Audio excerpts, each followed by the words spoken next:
Hello, everybody, and welcome to the 80th edition of BS Back in the Shed. We're just going to kick right off. We have Sonoket Gaming here for episode 80. Hasn't been on the podcast in 30 years. Plus episodes. Literally years. Back in his day when he was on last, he was a different person. But now we have a new person here. That is true. His New skin setup. suit has actually been replaced, and it's a new person inside. like a snake. Yeah. I shed a skin and I'm a new person. Yep. And Infu's here, but he's not here, so he'll be back, I'm sure. But we're just going to kick right off with the 10th instance topic, which for anyone that don't know, the 10th instance and unpopular opinion topics are based on us deciding if we agree that is an unpopular opinion or not. And then we discuss that topic that they gave. So this first person is Mario Fan 366. And they said, I use WQSD instead of WASD. So keep in mind, instead of the A, which is beside the S, they use the button up from that A key. And they do some kind of weird QWSD. And I assume Q is the new left, of course. But I have no idea how you even arrange your fingers in a way that makes that work. How do you put your fingers to get 4 fingers on those 4 keys?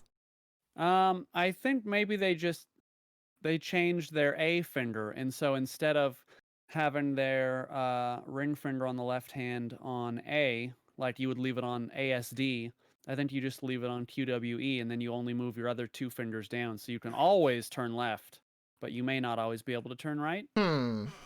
That's interesting. Just so we're clear, that's fucking stupid. Yeah. And whoever that is should feel bad for themselves about themselves. Listen to their side of the story, see if you can relate to it. They switched over 12 years ago when they started out on laptop gaming. So this is laptop peak gameplay. Yeah. They like having their hand at a wider angle. It feels cramped shoving their wrist in like that. Okay. So apparently they need a wide angle and they don't want their wrist to be cramped. All right.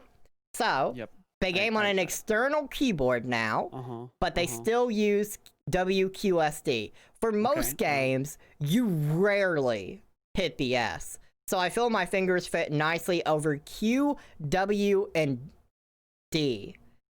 They use caps lock instead of shift for sprint / crouching. Oh my god. Also, Alt is very easy to hit with my thumb. Yeah, if you turn your hand on that side of the keyboard, sure. If I play with my fucking keyboard upside down, I can hit L, K, and J with my left hand, too. That doesn't mean I should fucking do it. A and E are also easy to hit along with 1 and 2, so is tab with my pinky. Using X for my pointer finger also isn't bad. WQSD gives me more convenient keys to press. You could... That's whatever. That's fine, you know? I'm not trying to hate on anyone's style, even though it's stupid, because it is. But, you know, if whatever floats your boat and whatever gets you into the game, sure. Have fun. Have at it. They also said the 2 downsides are caps lock can put chatter commands in all caps, and some games do not let me change from WASD. Also, there's a third reason, which is you're fucking stupid for doing it in the first place, but... Listen, I think we should all switch to a WQSD approach to gaming going forward. I could not. Because this would be up, and you'd have to... It's a nightmare. It's just, you pretty much have to hold your keyboard sideways. I forget what the other one was. Someone pitched, and we did it like a month ago, where someone pitched a different WASD, and there was an argument why that could maybe work better. I don't see how this is a better alternative at all. No. I mean, it doesn't matter because I don't use my keyboard for WASD anyway. I don't think you can see this because my USB cord is not very long. But... Oh, what in the world? Yeah, this. So it's rounded, and so all your buttons are wrapped around WASD, which is... You can't see it because it's blurry and my cord's not very long, but has WASD up there at the top, and then all the numbers are wrapped around. Yeah. And so you can hit all the F keys, all the number keys, all within the reach of your WASD because they've wrapped it around instead of going across. So I don't even have the problem that it feels awkward You know something I will say that I have changed that someone told me I should change when it comes to keyboard configuration? For a quick save and quick load, Bilob converted me to using the add and subtract buttons. I just can't go back to the F keys now for those. All right, that's another one of those things where I don't understand you guys or why you make your weird hippie decisions, but that's fine. Blame Bilob. This one's all on Bilob. He converted me during Deus Ex, because I played Deus Ex, which is probably the bad idea, because that gave Bilob the room to inject his poison into me. And now I'm left with quick saving and quick loading with the plus and minus. Now keep in mind I'm doing it on the very right part of the keyboard, where you have the number pad, not the actual, like, up top. So... yeah, I mean, listen, whatever helps you play your games, what business is that of mine? Hey, I think I need... If we're truly trying to get me a better configuration to make me better at games, apparently I just need a complete revamp. You could, yeah. I clearly, I'm gonna need, like... maybe... I don't know. How do you make someone better at all games when they're bad at basically all games? You don't. Yeah, you don't. I learned the extreme hard way. Mind you, this was my buddy Victor. He is bad at every game he has ever touched ever, and you just kind of learn to accept it, and you don't invite him to serious play sessions. That's me. That's how you deal with it. If you want to win, don't invite me. If you're gonna get mad at someone for losing, do not invite me. Because I'm gonna lose. I am gonna suck. It is not on purpose. But... are you sure, though?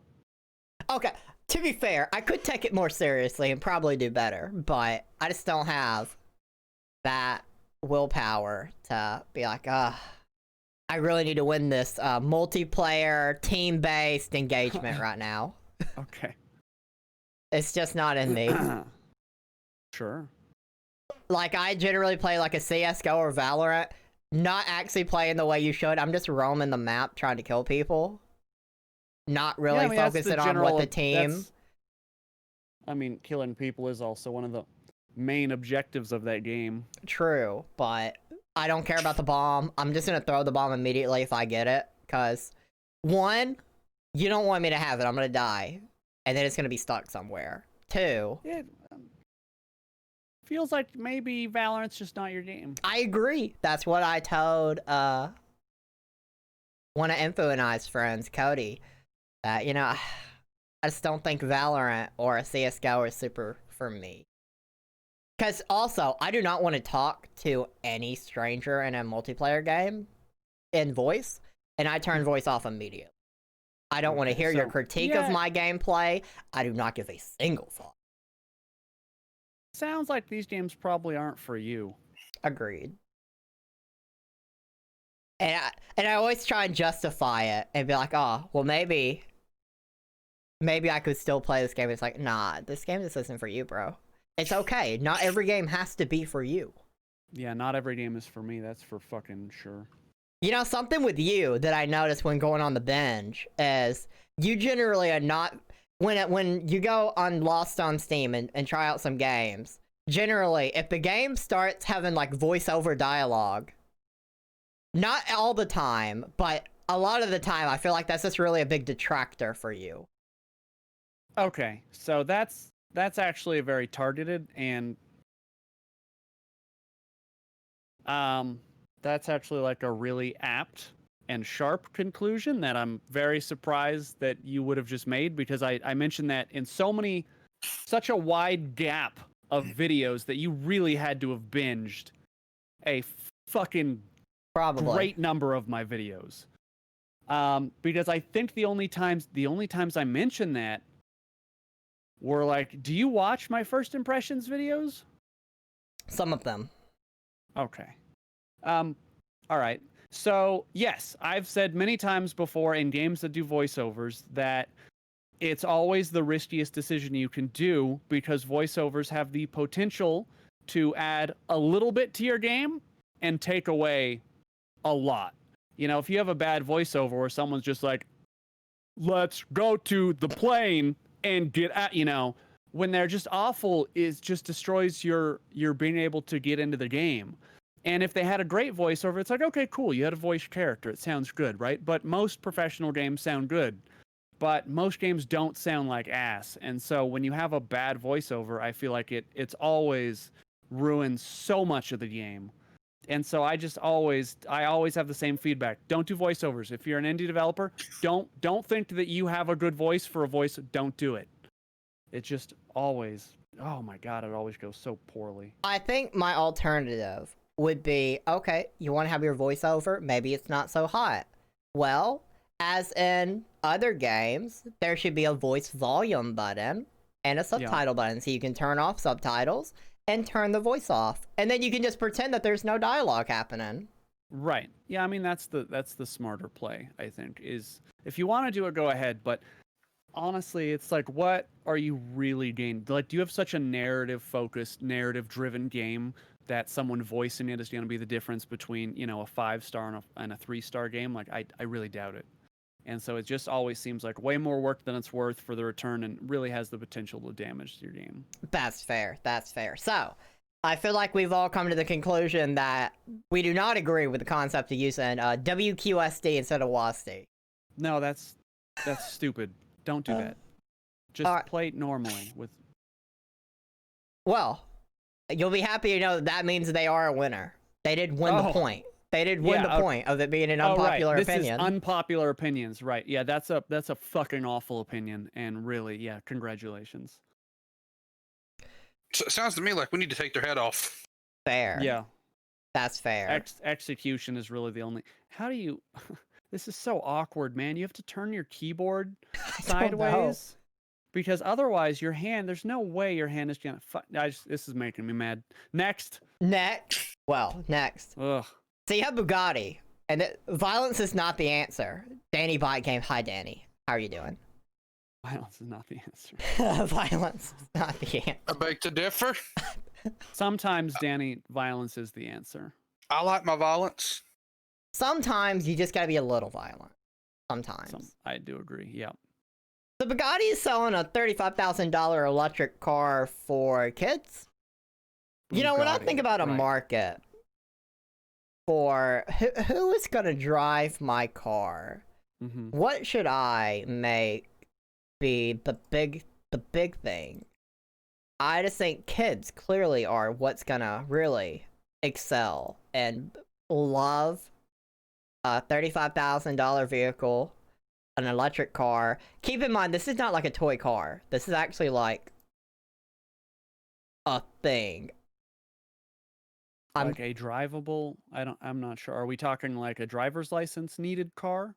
This is like a toy.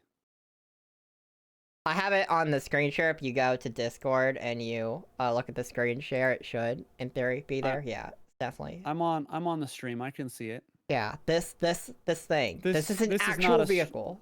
This is not a street legal car, though. Definitely not. Just like a toy. But why? Why is this even a thing? Because I mean, this one's real simple. Let me solve this one for you. Bugatti has a ridiculous amount of money, and they make high-end cars. And what would rich people want more than a limited edition Bugatti, whatever the fuck that is, for their children, just to show off exactly how much money they have? Bugatti are geniuses because they know their rich customers will buy their bullshit. I mean, that's fair.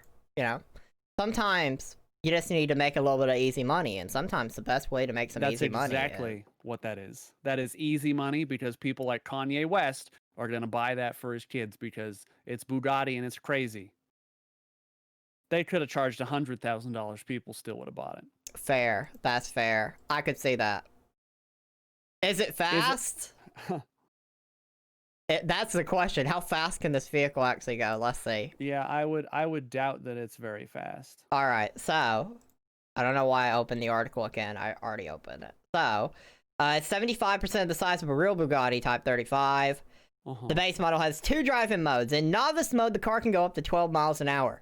12. In expert, it can go up to 30 miles per hour. So not only is there one model of this, the Bugatti Baby 2 is what they're calling it. at 35,000. They have a novice for it. They have an expert, which undoubtedly costs more. And then you have 2 more versions to go even faster. Yeah, I mean, or you could just buy a real car. Well, you can just buy a real car. Yeah. But yeah, they're just they're gifts for kids of very privileged families. That's all that is. You know, I can agree with that. And I also agree with Danny that, yeah, kids gonna kill somebody doing that. Oh yeah, it's a horrible idea. I can't believe no one should give a kid that. No, that's an awful idea, but rich people don't make good decisions usually anyway, so. Rip. I can agree with that. So we have Honey Puma, who said that they prefer cooking with dull-bladed knives. And their explanation for this was they cook lunch and dinner every day for their family. So clearly they have self-described cooking experience. So it's not like they don't know how much smoother a sharp blade cuts. But they prefer the old dull blade we have that never gets sharpened over the new sharp one lying in the cupboard. I don't have to worry at all about cutting myself, so I can cut faster than with a sharp knife, because I don't have to go slow and be careful not to chop a finger off. Because when you're cooking, clearly, who gives a flying fuck about safety? Let's just go ahead and go as fast as we can, make the process as whatever as you can. Yeah, it takes more force to cut, but then it's kind of like squeezing in a mini arm workout as I'm cooking. 2 birds, 1 stone. Obviously, I'm not a professional chef. They have way more practice with knives and are less likely to cut themselves, so it makes sense for them to be comfortable around sharp blades. But I'd rather deal with a little extra inconvenience than nick themselves. I mean, I can see why they would want that, and I can't even fault them for it. I mean, they've obviously thought it through. For them, it's more efficient to use a dull knife instead of just picking up a new skill and learning how to use a sharp knife. But, you know, whatever. The laziness gets the job done. This person, how dare they even insist cooking with a dull knife? Like, as someone who cooks several things all the time, always cooking, always using all kinds of things on several knives of all kinds, not just for cooking, just in general, like, I can say without a doubt that this person is either A, just they have the poorest motor skills in the world, and they shouldn't be touching a knife. Possible. Or B, they have somehow, in some shape or form, okay, good, and like just as a whole, somewhere down the line, like got PTSD from knives and don't want to touch them. And I guess I couldn't fault them for that, but I also could because they probably were the reason they fucked up with the knife to begin with. Like, knives are not hard to mess with. They're not hard to cut stuff with. Yeah, this person just, why would you want to do that to yourself? Cutting with a dull knife is so fucking hard to do when you're cutting certain things. It's so annoying. I want to like just bop this dude in the head. How do you really feel about the issue, though?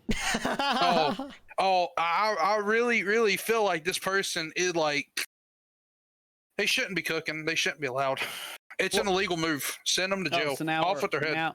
Now we're gatekeeping cooking. Huh. Yes. Cooking with a dull knife is an illegal move. And so, how do you feel about cooking using pocket knives?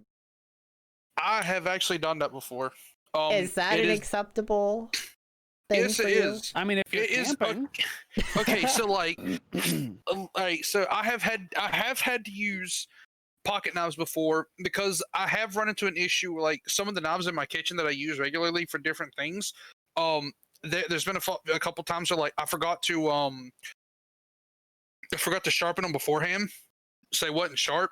And, like, obviously I'm not this fucking this cellular right here who uses dull knives.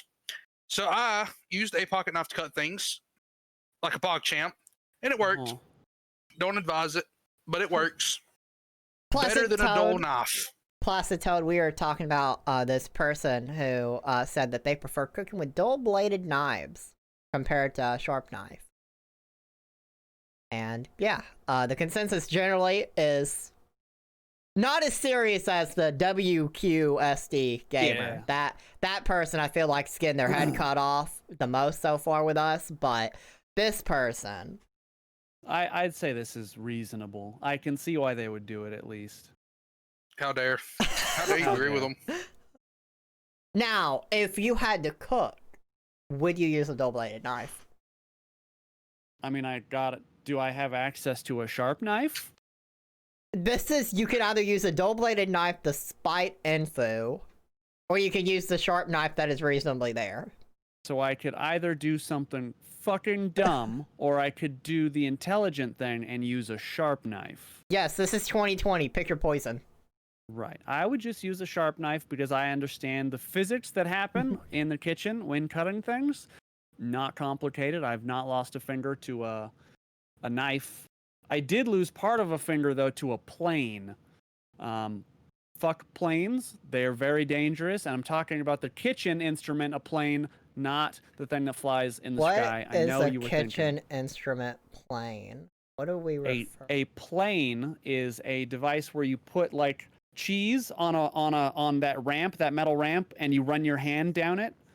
And a grater? Yeah, but it's not a grater. They call it specifically a plane. It's for making basically single slices instead of just like a million, like you're shredding something. So generally, it's just a one slice. They call it a plane. Anyway, Gotcha. Those things are the sharpest instrument in your kitchen, and I was attempting to put the cover back on it, and it slid. And so I was trying to put the cover on it, and it skipped in my hand, skipped down the plane, and the plane did what planes do to hands. They do that. They definitely would do that. I can see that. Yes. Today I learned. Yep. Every podcast is an education in some way, and now I know what a kitchen plane is. Am I okay with using a dull plane? Yes, because anything else is, in my opinion, the terrorist weapons. So. All right, so to wrap us, so wronged me. To wrap us back, then. So if your knifing skills are like below average, would you say, using the same logic you just used with the dull plane, it'd be good to use a dull knife? Well, that's what I had said originally. I said if your knife skills suck, then yeah, it's probably a smart call. Fair. Just don't have bad knife skills. It's not hard. Just don't have bad knife skills. I mean, fair. What would you say the best way for someone that's really feeling like they have below average knife skills to just improve upon their knife's ability? Watch a YouTube video, then go make soup, because you have to chop 1 trillion vegetables to make soup. I mean, the number one thing, whenever you're cutting anything, that I've noticed that a lot of idiots do, is... He's about to definitely tell you something that I do in the kitchen on a regular basis. Dude, I see everybody fucking doing it, and every time I see someone do it, I want to grab someone and just like shake them. It's the most basic concept ever when using a knife, and that is never cut towards you, always cut away from you. Oh, okay. I see so many people, they'll take a knife and they'll just fucking run it right towards their hand. And it's like, dude, that is exactly how you get fucking cut.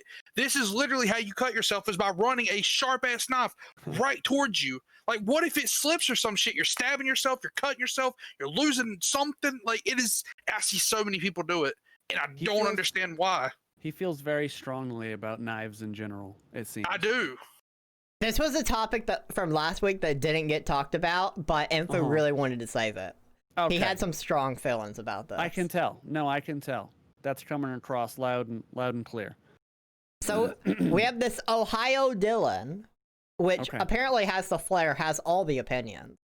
Okay. And this person to me is a pretty reasonable person. I think this may be the first person of the day I super agree with. They said Taco Bell is quote unquote real Mexican food, at least a 50% match. And his explanation was, I am annoyed by gatekeepers who claim Taco Bell is not real Mexican food. Really, Taco Bell is real Mexican food, but they're lowered the spiciness, use wheat instead of corn tortillas, and add American cheese. Other than that... Can we read what he said originally again? What was his original thought? Taco Bell is quote unquote real Mexican food, at least a 50% match in parentheses. Taco Bell is real Mexican food. At least a 50% right? match. Taco Bell is real Mexican food. Yes. I agree. Taco Bell is real yes, exactly. Mexican food. Real Mexican food. But I don't think he understood what those quotations meant. No. And I think he is trying to make the argument that Taco Bell is actually real Mexican food. You see how I didn't do the air quotes there? Uh-huh. He's trying to make the agreement that it is actually real Mexican food, and he would be incorrect. He would be seriously incorrect. But being real Mexican food, yeah, it is. And they also, also said, like how in the Go ahead. I was gonna say I like how he put in the parentheses or whatever. He's like, at least it's a 50% match. Like he's even doubting his own statement right there. Yeah. I mean, he's just not. It's shaky proposition. But saying like it's real Mexican food, sure, yeah. Just like in the same way that like Little Caesars is pizza. Yeah, I love in their explanation they have, granted, eating real Mexican food in Mexico is like eating real Italian food in Italy, but Taco Bell is meant to be bargain bin Mexican food. I mean, yes, that is exactly what it is. Was it a drunken night? Yeah, was it a drunken night at 3 a.m.? Hard to say. Listen, there are 2 times that Taco Bell sounds the best. One of them is after drinking way too much alcohol and it's 3 a.m. and you're hungry. The second is literally any time that you are high. Anytime. So what you're saying is Taco Bell's main demo is people that either drink or get high. Yeah, so people that make great life choices, yes. Taco Bell is marketed straight towards them. Sounds like a winner. The brand you want to get behind. Yeah. They know their audience. They know. So I feel like, because this person does not know how to use quotations properly, I'm going to agree with their actual point that Taco Bell is, as you said, full agree. Real Mexican food. I agree. It is absolutely real Mexican food. Which means they are, in fact, they lost. Yeah, they failed. They lost. Yeah. They couldn't get the job done. They did not. They had the layup that they were trying to make, but they couldn't even make their own layup idea. And instead they made it on a complete fluke. Not realizing that they lost because they said the opposite of what they meant. And that's a good thing. I just think it's even more amusing the fact that they like actually went out of their way to like they literally they themselves was even like it's at least halfway there. Like they was disagreeing with their own statement. Yeah. For sure. They're not even confident about their own point. Well, it's because they definitely were making the point that it is real Mexican food, which I would never even a little bit agree with, but because they are not very smart, they put quotes around. I mean, hey. So we have the get your life together, quote person. Yes, get your life together and learn how to use quotations. Yeah, just take a fucking basic English class. I don't think I can talk because I feel like I make a lot of silly mistakes as well. I think, what was the thing that Billob was correcting me on the other day? And so I think I used would of when it should have been would have. And I just do that because in my head they sound the same. But well, I mean, to that point though, English is an overly complicated and complex language that breaks its own rules all the time. And because, of how people talk, things evolve. And speech evolves, so it may one day just be would have instead of would have, just through repeated usage and people using it, words change. Yeah, sometimes you just wake up and the words you've been using just have completely new definitions, and you just need to realize, you need to go on Urban Dictionary every day, look up every word before you say it to make sure it has the same definition it used to. Yeah, I've had that happen multiple times. I feel like Urban Dictionary is just the dictionary I use because that's gonna, like, the official definition of a word and what it means in society are 2 different things now. So you need to use Urban Dictionary to make sure, society-wise, what the word means to other people. Yeah, I mean, there's so much new slang, and maybe it was just because I am older now, and so when I was growing up, I obviously, was hip to all that slang. Hip guy, obviously. And so maybe it's just now that I'm older that I don't pick up on a lot of stuff, or that there's just so much more slang these days because of the internet and social media and whatever, that it's just too hard to keep up with. That's fair. Very fair. So, we have Xbox and PlayStation, you know, good old Sony and Microsoft. Yeah. These two, I've been waiting for the petty jabs. And so you had Sony that talked about, if you're using like a PS4 controller, I don't even know where my PS4 controller is to show you guys the PS4 controller for the 0 people that don't know what a PS4 controller looks like. You know, you cannot use your PS4 controller on the PS5 games. That's not compatible. Okay. And so Microsoft, to just give that little jab, released a little bit later like, hey guys, the Xbox Series X is going to be backwards compatible with all Xbox One controllers across all games. Okay. And I don't know. I'm not super big into the console war, but I just enjoy seeing petty jabs. And this was, I think, a good example of just one says one thing, the other's like, you know, we can do the other thing. Here you go. Yeah, I mean, it's nice when it actually results in something, because at the end of the day, that's just marketing so people will buy an Xbox instead of the PS5 or, you know, whatever the next console is. If they want to do something good, let cross-play happen across all consoles. Agreed. Like, just fucking do it already. Like, Nintendo's and, like, I always throw Nintendo into this conversation, although they're clearly meant to be, like, the third party that isn't, like, directly engaging in this battle. They're off in the corner. They won. They won long time ago. So long ago. I don't know what everyone's opinion on it is, but Nintendo just prints money. They release a Switch and it's the most hot-selling console for, like, 2 straight years. And is still topping charts in Japan and in the US. People realize that it's portable. So when you're dicking off at the DMV and have nothing else to do, you can just be playing fucking Animal Crossing, right? And not only that, but Nintendo's eShop, they're porting in so many indie games. You know, and so they've just won. They already did it. They won. And they're just sitting back saying, okay, all you guys bicker between Xbox and PS5 or 4 or whatever. But the truth of the matter is, everyone else is just buying a Switch, and they're just watching Xbox and Sony go at it for no reason. Pretty much. Because Switch owners have a huge library of amazing titles. And again, you can play that shit in bed, just sitting there at night, you know, and you can't do that with an Xbox. That's a critical feature to people's enjoyment. There's never been a Nintendo console that strongly swayed me, like, oh, I really should own this. Like, yeah. But the Switch and the increasing game library just makes it like such a fuck. I really wish I owned this. Yeah, Switch is great.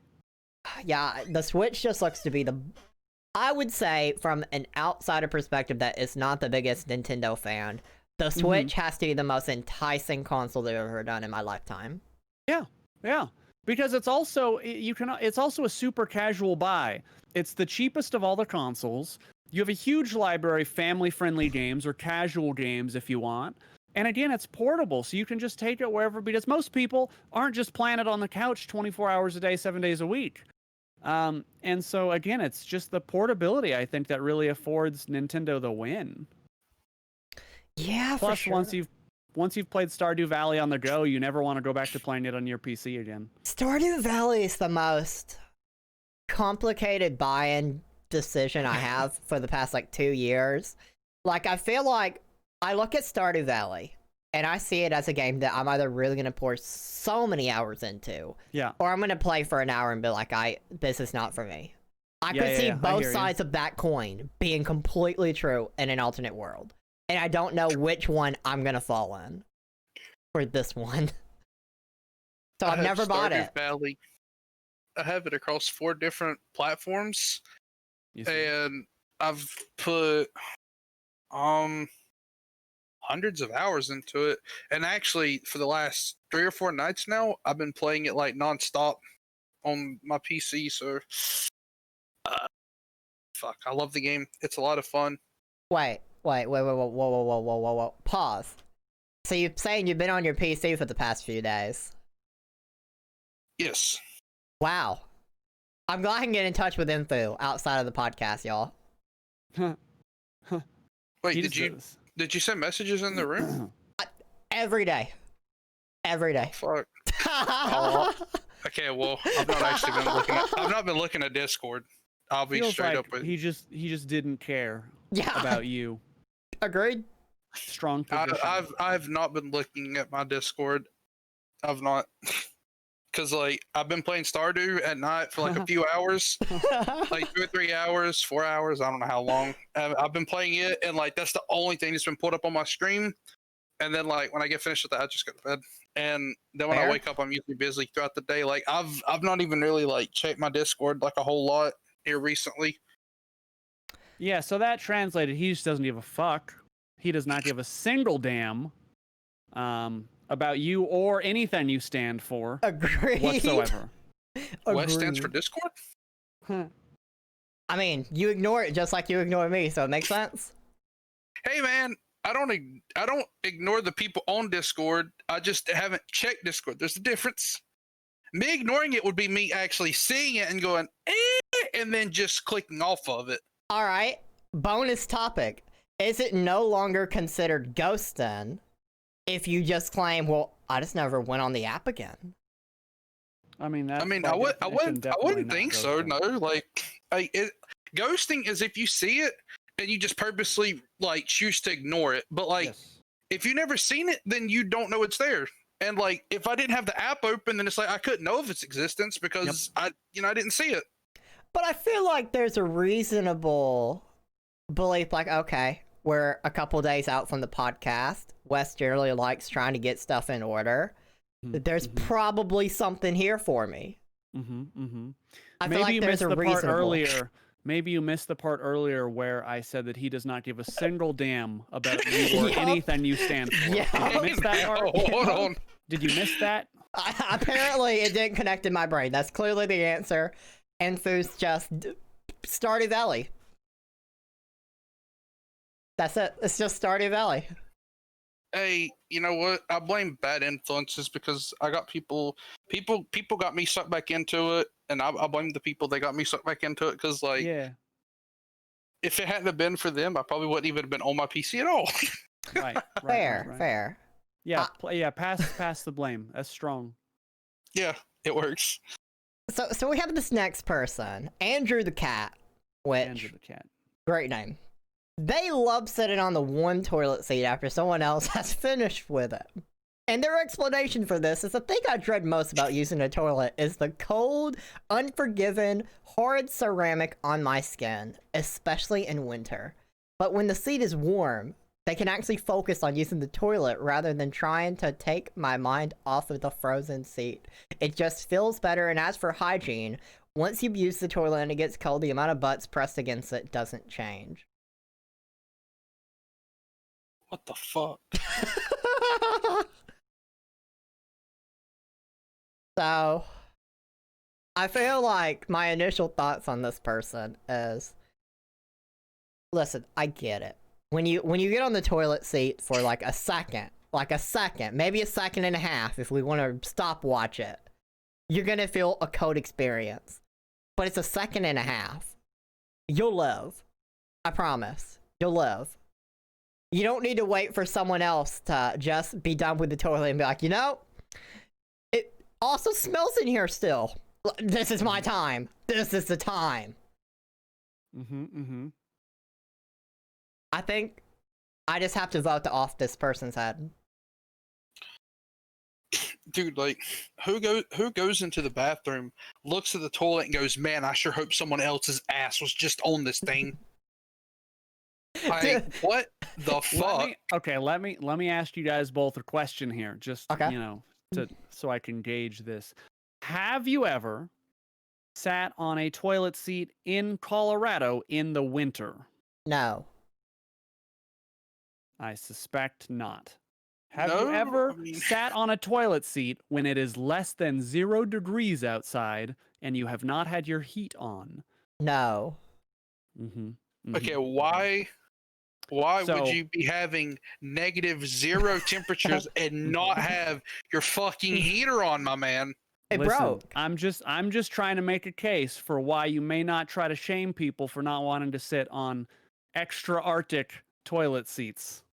Okay, but like I feel like if it's below 0 and you've not had your heater on, I feel like you got bigger issues at hand than a cold shitter. I mean, sometimes it drops, outside. It drops very quickly at night, so you may not have had your heater on. But the inside of the house is not below 0, obviously. The inside, like, it may be 60 degrees or whatever. But here's the thing. If you've never sat on an below 0 Arctic toilet seat, you will understand why that person likes sitting on warm toilet seats, I think. Now, I feel like, to Danny's point, there are absolutely toilet seat warmers out there. Yep. So I feel like you don't need another person to sit in that seat. I agree that in a perfect world, you probably never have to sit on a cold toilet seat. But I'm like 99.95% sure that there are toilet seat warmers. Oh yeah. They make bidets, and you can get a bidet that is, plugged into the wall and has a warming. All right, you brought it up. For the record, I didn't bring it up this time. Sonoket, how do you feel about bidets? I've never used one. Would you be open-minded to using a bidet? Why would you not want to be open-minded to using a bidet? Ensu has some fear of bidets. Oh, I mean, you take a shower, and it's the same thing, just on a smaller scale. Look, man, I'm just saying, there's accidents that could happen. He's afraid of it turbocharging his asshole. Yeah, like what if it malfunctions? What if it malfunctions? I don't feel like. Hold on, walk me through your nightmare worst scenario here, because I don't understand what you're actually afraid of. Just go ahead, hit me with it. I'm ready. Okay. So you're going to use it, right? And it's like it's getting ready to come out. It malfunctions, and it just turbocharges and splits your fucking anus right up the shitter, like right up the middle. Yeah. Okay. I can't imagine that you would want that. I can't imagine anybody would want that in this crazy scenario where it does happen. That person is going to get scarred for life at this. They're going to have PTSD of their toilet for the rest of their fucking life. Every time they're going to go in there, they're going to have flashbacks to the day that it literally ripped them a new one. I don't think there's a big risk of your home bidet going full on pressure washer on you. You don't know. You never know, man. I mean, you never fucking know. I think we know that one though, because pressure washers need entire giant machinery, tanks to actually operate. But you never know when it might malfunction. You don't know, man. Like maybe you get like a stronger tickle than normal, but you're just like, hey, extra clean. That just feels to me like a bonus. Trust me, I'm telling you, you never know. You never know when it's gonna you never know. Yeah. Like it is always there, lingering. The possibility of it just turbocharging your asshole. I also read a story when I was trying to look this up. There was a guy in Japan who, like another story was just like your aunt posted this on Facebook. No, I don't use fun Facebook. Okay. But like smoke signaled to you or no, like fucking read a thing online about fucking a dude who like got his asshole turbocharged. I also read a story about a dude in Japan who slipped and fell on his bidet and it went up his ass, and that was a nightmare story as well.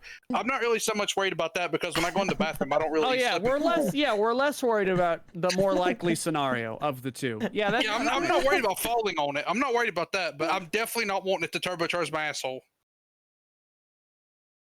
It's so ridiculous to me, and if it makes you feel any better, it probably doesn't want to come anywhere near your asshole, so I don't think you have a problem. Yeah, maybe.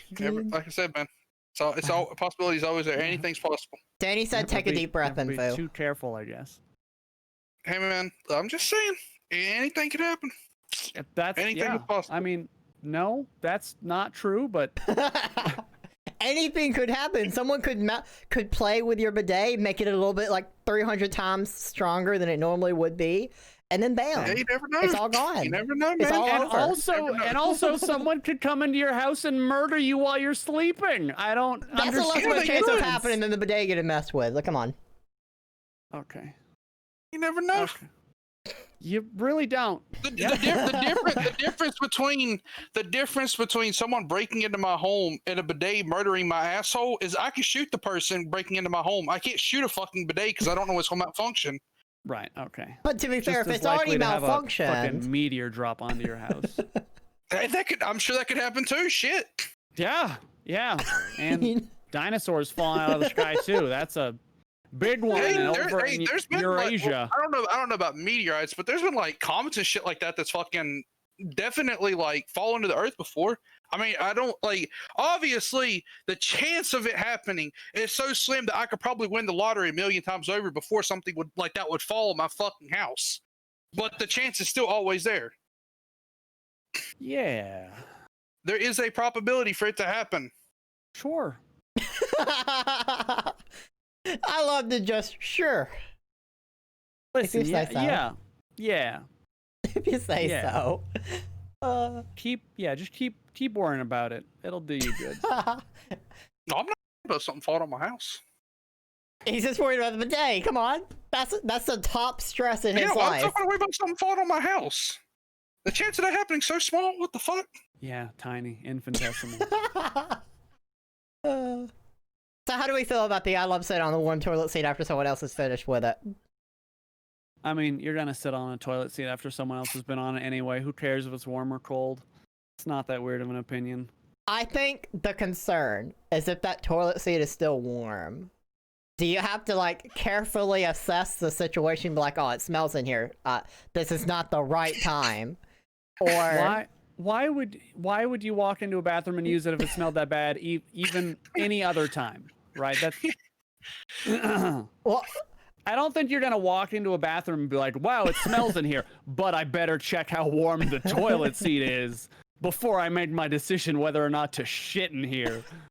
But I mean, is that really that big of a leap to make with this person? Listen, if they want to sit on warm toilet seats, that's fine. They can sit on warm toilet seats. Jesus. All right, I guess. I guess. At least, how do you feel, Info? Are you gonna let this person sit on this warm toilet seat that someone else just used? Hey, man, you know what? It's their butthole, not mine. Let them do it. Yeah, exactly. There you go. There you go, then. I guess that's decided.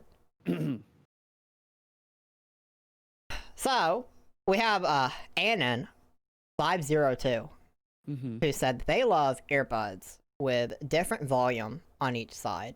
And they explained that they were too poor in their high school and had to use clogged earbuds with lower volume on the left, and they fell in love with it afterwards. Nowadays, I explicitly turn down the volume on the left through software. Yeah. So is this person an actual psychopath? Because that is definitely the feeling that I get with this person, that they may actually have murdered other human beings before in a game, possibly for sport. I could not have almost thrown up in my mouth harder hearing that than I think what actually happened. This person needs to get serious mental help. How do you feel about it, Info? I have to agree. Like, this person, like, there's like actually something, like there's a switch inside their head that turned off, or something. Like something severely has happened in their head to make them want this. Because I can't think of the only scenario that I could ever think of where you would be in that you would even remotely even need it, not want, but need it, would be like if you're maybe at school or something like that, and you're like not trying to get caught while still listening to your music. Maybe I could see that being a possibility, but otherwise, or maybe you're sitting on a plane and someone next to you is talking, but they're only talking in this one ear. So you'd keep this ear on full volume. This one you might want to turn down. That could be a situation there. Oh yeah, that's also true. That's very specific though, so it's probably unlikely. Or maybe you're like in a meeting at work or something like that. And you don't care. Like your boss is like on one side of your room and you're on the other, like he's to your left or something like that. You could do that as well. Yep. Now, anyway, so yeah, this person has almost certainly murdered other human beings and probably has killed a small puppy or a kitten in their childhood. So I would say that person needs to be put on a list, bare minimum. do you think if they had the option with their ears to make it quieter on the left side, they would do that?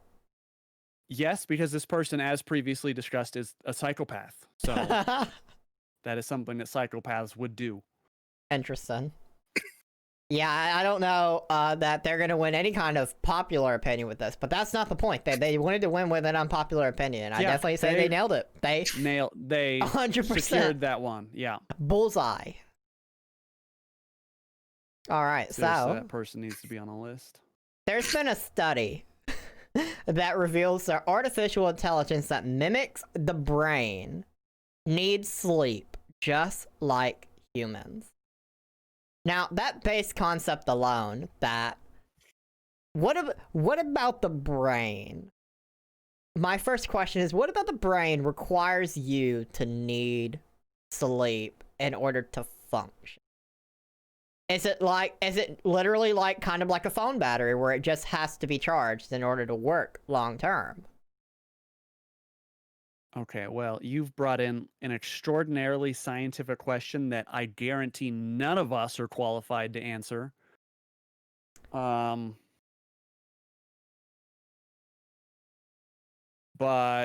my understanding was that sleep is a critical component in your brain organizing all of the activities that have happened in a day and converting them into long-term memories from short-term. And when you don't sleep or when you black out, that's why you lose that memories, because your brain hasn't had the time to process them and do that. And so sleep is a way of your brain finally getting a moment to reorganize itself, as far as I understand. And if you don't sleep, then your brain stops making many of the chemicals like dopamine and serotonin and whatnot for activities that normally would. And then you just die at like, what, 6 or 9 days? Like, you just die. It is 6 days your body starts to go lethal, and 7 days is when your organs start shutting down. Interesting. As I remember, I could be a bit wrong on that, but like only reason I just looked it up. So the world record apparently was 11 consecutive days without sleep. Damn. And what happened to this person afterwards? They almost certainly died. Well, shouldn't that be a DQ then if they die? Like, shouldn't there be you need to stay alive for at least like 48 hours afterwards for this world record to count? Trying to... Okay, so hold on. I'm going down the chart. All right. So after 24 hours of no sleep, you get drowsiness, irritability, impaired decision-making, impaired judgment, altered perception, memory deficits, vision and hearing impairments, decreased hand-eye coordination, increased muscle tension, tremors, and increased risk of accidents or near misses. Symptoms of 24-hour sleep deprivation usually go away if you just sleep. Let's see. After 36 hours, it starts to alter body functions like your appetite, metabolism, temperature, mood, and stress level. You might get hit with hormonal imbalances, extreme fatigue, inflexible reasoning, risky decision-making, and speech impediments. Oh my goodness. It's just going to keep getting worse. After 48 hours, your immune system starts to just take a backseat. Why? After 72 hours, most people cannot stay awake. Usually only through drugs can you stay awake after that level. But at some point, you just die. You just die. Yeah. Because the brain is just like processes error. All errors around the board. Yeah, just shuts down. Yeah. What are you going to say, Info? So I was going to say, I've stayed up for 5 days straight before. I have done it, and I didn't experience half of what you just read out. However, okay, I don't know if it affects everyone differently, but within the first 24 hours, I was extremely tired. I was feeling, slower. I definitely had slowed down. Yeah. By the second day, I will say I didn't have an appetite issue, but I did have I was starting to feel like I'm not going to say impairment or anything like that, but like I was I noticed that like it felt like time was moving a bit slower than it should have been. Obviously, it wasn't. It's just like I was perceiving it, I guess, differently. So you were back in school, roughly, and then on the third day, and fourth day was the third and fourth day was pretty much about the same thing. I started going into like a vegetative state, whichever one works. It was all want to like do anything, just kind of left. Like I didn't want to like get up and do anything at all. I was just kind of like, dude, fuck. And on the fourth day, it hit really hard. And it was like, I remember on the fourth day, I didn't do shit but just sit around my house. Like I got up to use the bathroom, and I ate and drank, and that was it. Like I just sit around my house. Other than that, was this drug fueled or something else? It's a mixture of, I have really bad insomnia, so I have really bad sleeping issues as is, and I frequently am known to stay up 24 to 48 hours as is. Like it's just a common thing that I do, and like I got hit with like a really hard spell. Yeah. It was during the summertime, and like I think I got to like 3 or 4 days of no sleep, and I hit that point, and I was just like, you know what? Like obviously at that point, like rational thinking obviously had left my body at that. Yeah, and so like I was like, dude, fuck it, I'm just gonna see how long I can go. And so like I just forced myself to stay awake. And like on the fifth day, like that night, I'd been told that like your body naturally releases the chemicals that's in LSD to kind of like force you into a sleep state to make you go to sleep. And it's dependent on your weight is how hard it starts to kick in. Like your body slowly releases it over time, and I guess depending on how much you weigh, it's supposed to be how hard it kicks in. I don't know how true it is or not, but like I will say that on that night I was tripping fucking balls, dude. Like my monitor was like I remember like my computer monitor offered me a hamburger, and there was like fish floating around my room, and like shit was talking to me, and like there was like shit moving around my room and stuff, and like things was talking, and I was done with it, and I went to bed. That was it. That was enough for me to say, all right, we out. And I fell asleep. How long did you sleep for? I slept for roughly 12 to 14 hours or something like that. I pretty much didn't wake up until like, because it was like around 9 or 10 that night, and it was after like I think 12 or 1 when I woke up the next day at like PM. Yeah. It was a long time, and yeah. Well, lucky for me, my body reminds me around the 17-hour mark, hey dude, you have eczema, and we're just gonna make your skin progressively more dry if you don't get your ass to bed. So I kind of have that reminder, like, oh, you've been up too long, man. Get your ass in bed, or it's not going to be an enjoyable ride for you. So it's like, okay, fair. You're threatening me to go to bed. That's fine. I'll go. Yeah. Don't want no trouble. Just want a calm ride. But yeah, it's interesting to me that when you simulate the brain, it requires sleep, even in an AI. I guess it makes sense. I can see the logic behind it, but don't know. I'm curious, what would happen if you deprived the AI of sleep for 2 weeks? It would probably do the same thing. Would probably just corrupt and then not work. Probably. I think that's a likely scenario, but I feel like that's something I'd like to have, like, in a study. Like, okay.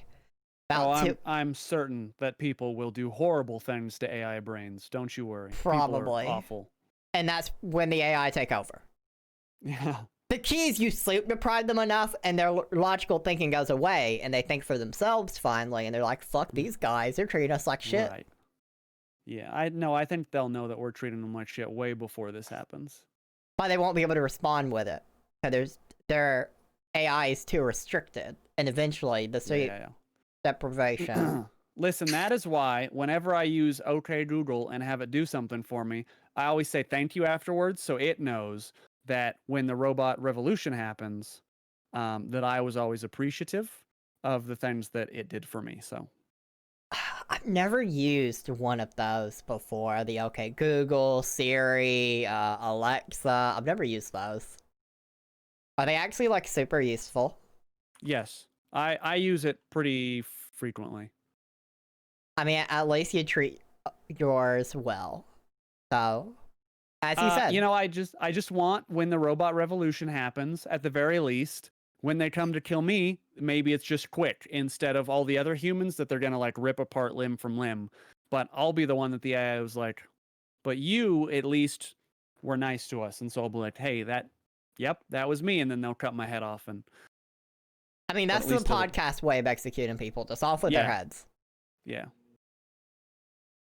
I mean, I feel like in Robotic Uprising, Info's gonna get brutally murdered because he's gonna go in with his, I gotta defend myself with this shotgun or whatever. Gonna try and shoot the robot, and that's not gonna go well. They're just gonna brutally murder Info. They'll probably just kill me in my sleep. Right. Or I'll just pretend like I'm sleeping, and it'll just be painful and hopefully quick. And then they'll just nicely kill you. Right. Hey. And that's the goal, really. Yeah, as long as they're nice about it. They show a little bit of remorse, but they kind of say they're sorry as they're doing it, but yeah. No, they wouldn't feel any pain. But they would say like, "We remember." We remember. The robots remember. And then, yep. So we got Treebog here that says macaroni and cheese tastes better reheated than cooked fresh. Regular macaroni and cheese is too gooey and watery. If we refrigerate it and reheat it later, it becomes more dry and tastes better. Okay. Couple I think things that we need to figure out right away. Are we talking blue box macaroni and cheese? Are we talking Stouffer's from the frozen aisle, that comes in the family size? Or are we talking like a homemade with Gruyere and Brie with the crumbly top? It really is critical we know which kind of mac and cheese we're talking about. No. He did not specify a specific kind of mac and cheese. Okay, so I suppose that means we probably should just talk about all three, right? Mm-hmm. Blue box. First off, blue box is good one time and one time only. That is when you first make it, when it first comes off the stove. That is it. That is the only appropriate time to eat blue box mac and cheese. If it cools down and you reheat it, it's gross. Fair. Thoughts? I don't know. I mean, I definitely can't say that, like, if you reheat it up, it's going to taste better than when it's cooked fresh. But then again, that mac and cheese is never just the best anyway, so.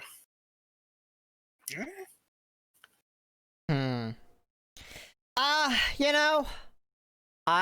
feel like all the mac and cheese I've had, it's eatable reheated, but to me, it 100% tastes better fresh. Fresh and still warm from the initial. That's the peak time. Blue box mac and cheese. Right? Are there, like... Any kind of ever had. When you say, like, blue box, you mean, like, the Kraft mac and cheese, or, like... Yes, yeah, the Kraft macaroni and cheese in the blue box. Okay, yeah, I gotcha. Hmm. I will say the, have you ever had Velveeta's mac and cheese out of the box? Yes. Ooh, Velveeta out of the... Where they give you the packet and it's like really thick cheese sauce. Yeah, it's like the really thick cheese sauce that you put down. That shit smacks, dude. I have not had that Velveeta since I was like 14 years old. Holy shit, it's been so long. Dude, you need to get some. It smacks. So it's like whenever I fix mac and cheese, that's the only kind of mac and cheese that I fix.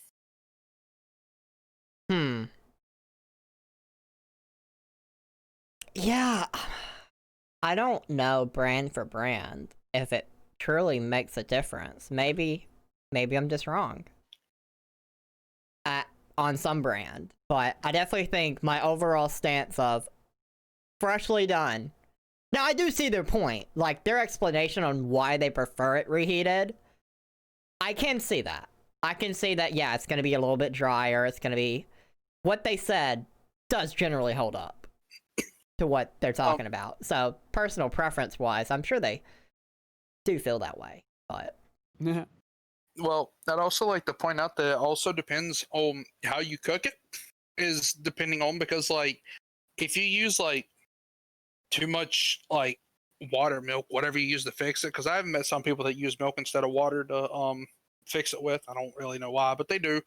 Depending on how long you boil it, how much you put in there to boil it with, there's like and then like you can add extra cheese into it to make it like thicker and like not runny. It's like it really depends on how they fix it. So like this guy here, he pointed out the first comment is like 1,000 recipes. Why not just pick one to make it dry in the first place?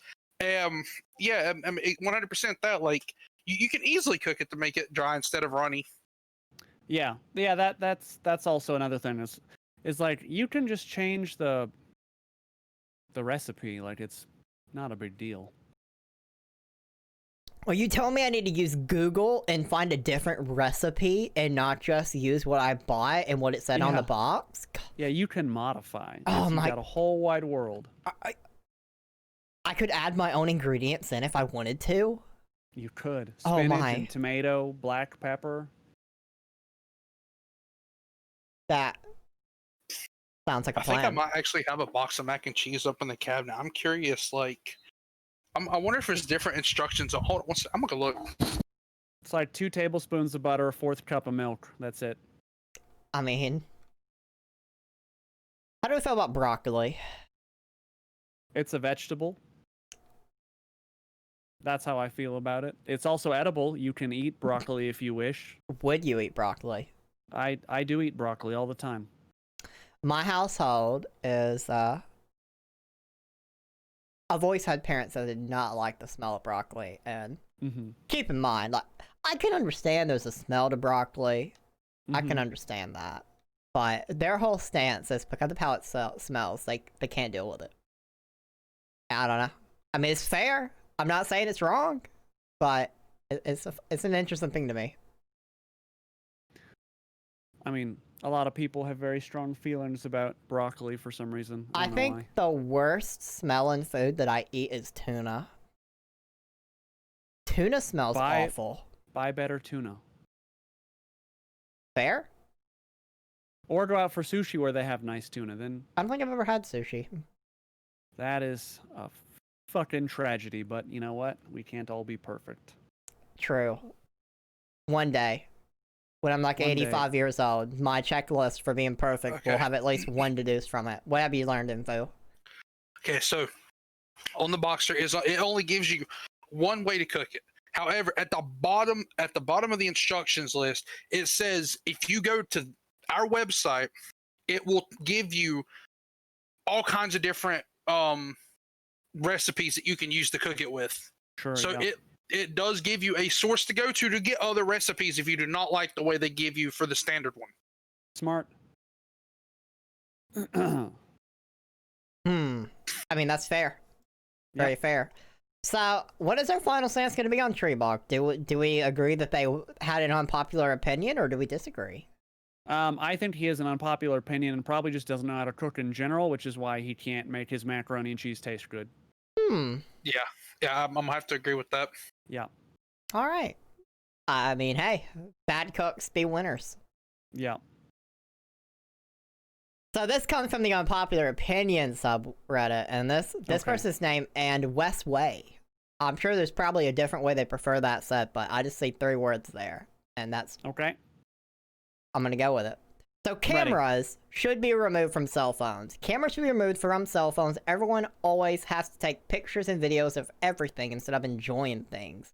Constantly having a camera at your disposal is ruining humanity in more ways than one. I mean, like, is there really anything to discuss here? Just don't use the camera on your phone if you're so against cameras. Don't ruin it for everyone else. I absolutely agree. If you're super against cameras with cell phones, just don't use it. Like, I think everyone could agree. Like, if you're taking a picture or a video of something, you're doing that so you remember it. So that it lasts beyond what your memory says of it. Hi, Sally. Also, yes, hi, Sally. Yeah, I mean, otherwise, people just carried around a camera in their other pocket before cell phones had nice cameras. True. They're not solving anything. Jesus. True. Grow up. Well, listen, if you remove the cell phone, maybe, hypothetical, this person actually is not against cameras. They just sell the portable cameras, and they're trying to get more sales.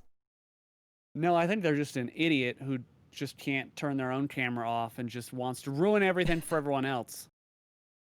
Fair. Like negative. I'd also like to point out that their argument is entirely just null and void because they're using the camera as an excuse why everybody is on their phone. Yeah. And it's like, I feel like I would be willing to say that 90% of cell phone usage is not people picking up their phone and using their camera. Like when you pick up your phone, your first thought is not, damn, I better turn on my camera and take a picture of something. Yeah, it's usually let me check my messages. I need to send a dick pic to Danny right now is usually my first thought. But first, let me take a selfie. Yeah, I mean, you just wake up in the morning, you're like, who am I going to start sending dick pics to? And then you're just like, yep. And that, I mean, that's generally what I use my phone for, but you know, it might be different for everyone. I mean, fair. I always have the Chainsmokers song selfie when I wake up, so you just always gotta take a selfie. Yeah. Before you can do anything, selfie. Yeah. That's it. That's your life. I love how it's just like, oh good, dick pics. That's what we want. See, I dropped by at the right time. Correct. So, we have this Florida man that had received mystery seeds from China in the mail. And you have the local Florida government that just said, do not plant them. And, of course, this guy, as the title basically said, some China thing, had it labeled as jewelry, turned out to be some seeds. At least 160 reports of Floridians. That's what they're calling Florida people. Just call them like Florida man and Florida woman. Sure. Guys, they're their own breed. Please. Just embrace it.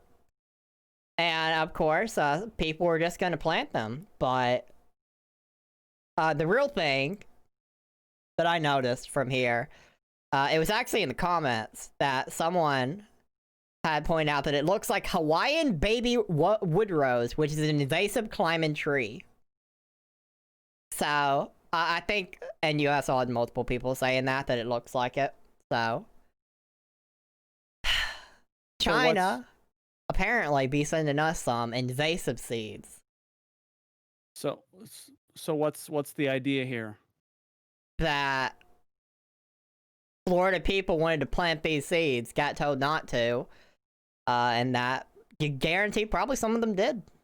And you know, I mean, I'm curious to know, like, what kind of alien comes out of them. The air. I mean, isn't that in my opinion? I know I kind of have strong opinions on this thing sometimes, but if you got a mystery package of seeds from another country that somehow slipped through customs, and you were told by your local governments not to plant them because they could be dangerous to the climate, and they could be like, you know, a Class A controlled specimen or species, and you plant that, you should just go directly to jail. You should just go directly to jail. Have you ever lived in Florida? I have not, thank God. I have not either, but we've done a lot of Florida-related topics, and there's something in the air in Florida. Now, actually, clearly, what I'm going to go with is 200 years ago, someone planted a seed that just spread an odor in the air in Florida, and it turns people into this Florida spirit. And it just, the longer they're there, the more it gets inside of their very being. And they just have to do things. It's an impulse. They see the opportunity, and the normal person would be like, I don't think that's a good idea. But the Florida spirit inside of them just... Right. Makes them do it. Yeah. So I feel like this is just a clear example of that. Yeah. Florida is dumb. That is correct. Poor Hop. They should just listen. It's a fact of life. He knows that. He'll tell you that himself. Florida is dumb. But every day he lives there, it's more and more getting inside of him. Well, you know, I think that he doesn't really have a choice in the matter. I think he's stuck there. Because, I don't know why anyone would voluntarily live in Florida, but that's me. Maybe that's a question for Hop. Why does Hop stay in Florida? I'm sure he likes it. Probably hot weather and banana trees. Kids bananas for bananas. So bananas for bananas. Yeah. Drew lived there for 2 years. Drew, could you feel something inside of you change a little bit the longer you were in Florida? Can you confirm what I'm saying to be just 100% true? probably felt dumber once he arrived in Florida immediately, I feel like. You know, it's funny that that Drew actually popped up and said that, because I was actually sitting there thinking, damn, Drew actually lived in Florida for like a couple of years or whatever.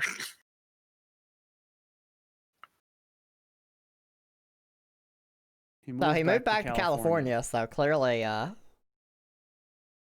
that's when I think of like two completely different places in the United States, state-wise, I think California and Florida are two good opposites. You can pick Texas and literally anywhere else in the United States, and you would also have a correct answer. Fair. Texas is. I feel like there's some states like a Texas or a California or a Florida that you could have your own country there and not it just be a state. And so, there is actually only one state, I think, that could do this and separate themselves from the U.S. and operate independently, and I believe it is Texas. I think because they have their own power grid in Texas, they could separate from the rest of the United States, and they could actually still exist and run. What would change about Texas if they just went independent? Fucking the rest of the United States would be very, very happy. For starters, we'd have to find a new official 50th state. No, we're good. We can just let Texas. They can just go. Hi, Kiz. Yeah, it was bad, and you do dumb down a little bit each year you were there. Yeah, I mean, I'm glad you're here to factually verify what I said. Yeah, I appreciate it. Yeah, we all knew that was gonna be true, though. Yeah. So. We have marketers, because, what do you want to see in games? Clearly, when you're looking for how to better market your game, you think, big old fake boobies. No, that nobody likes those anymore. This is 2020. Clearly, what people want. No, hold on. That's specifically what I want in. Oh, wait, we're not talking about what I want in games? We're talking about most people? Oh, I mean, most people probably also want that, to be fair. Okay, yeah, I figured.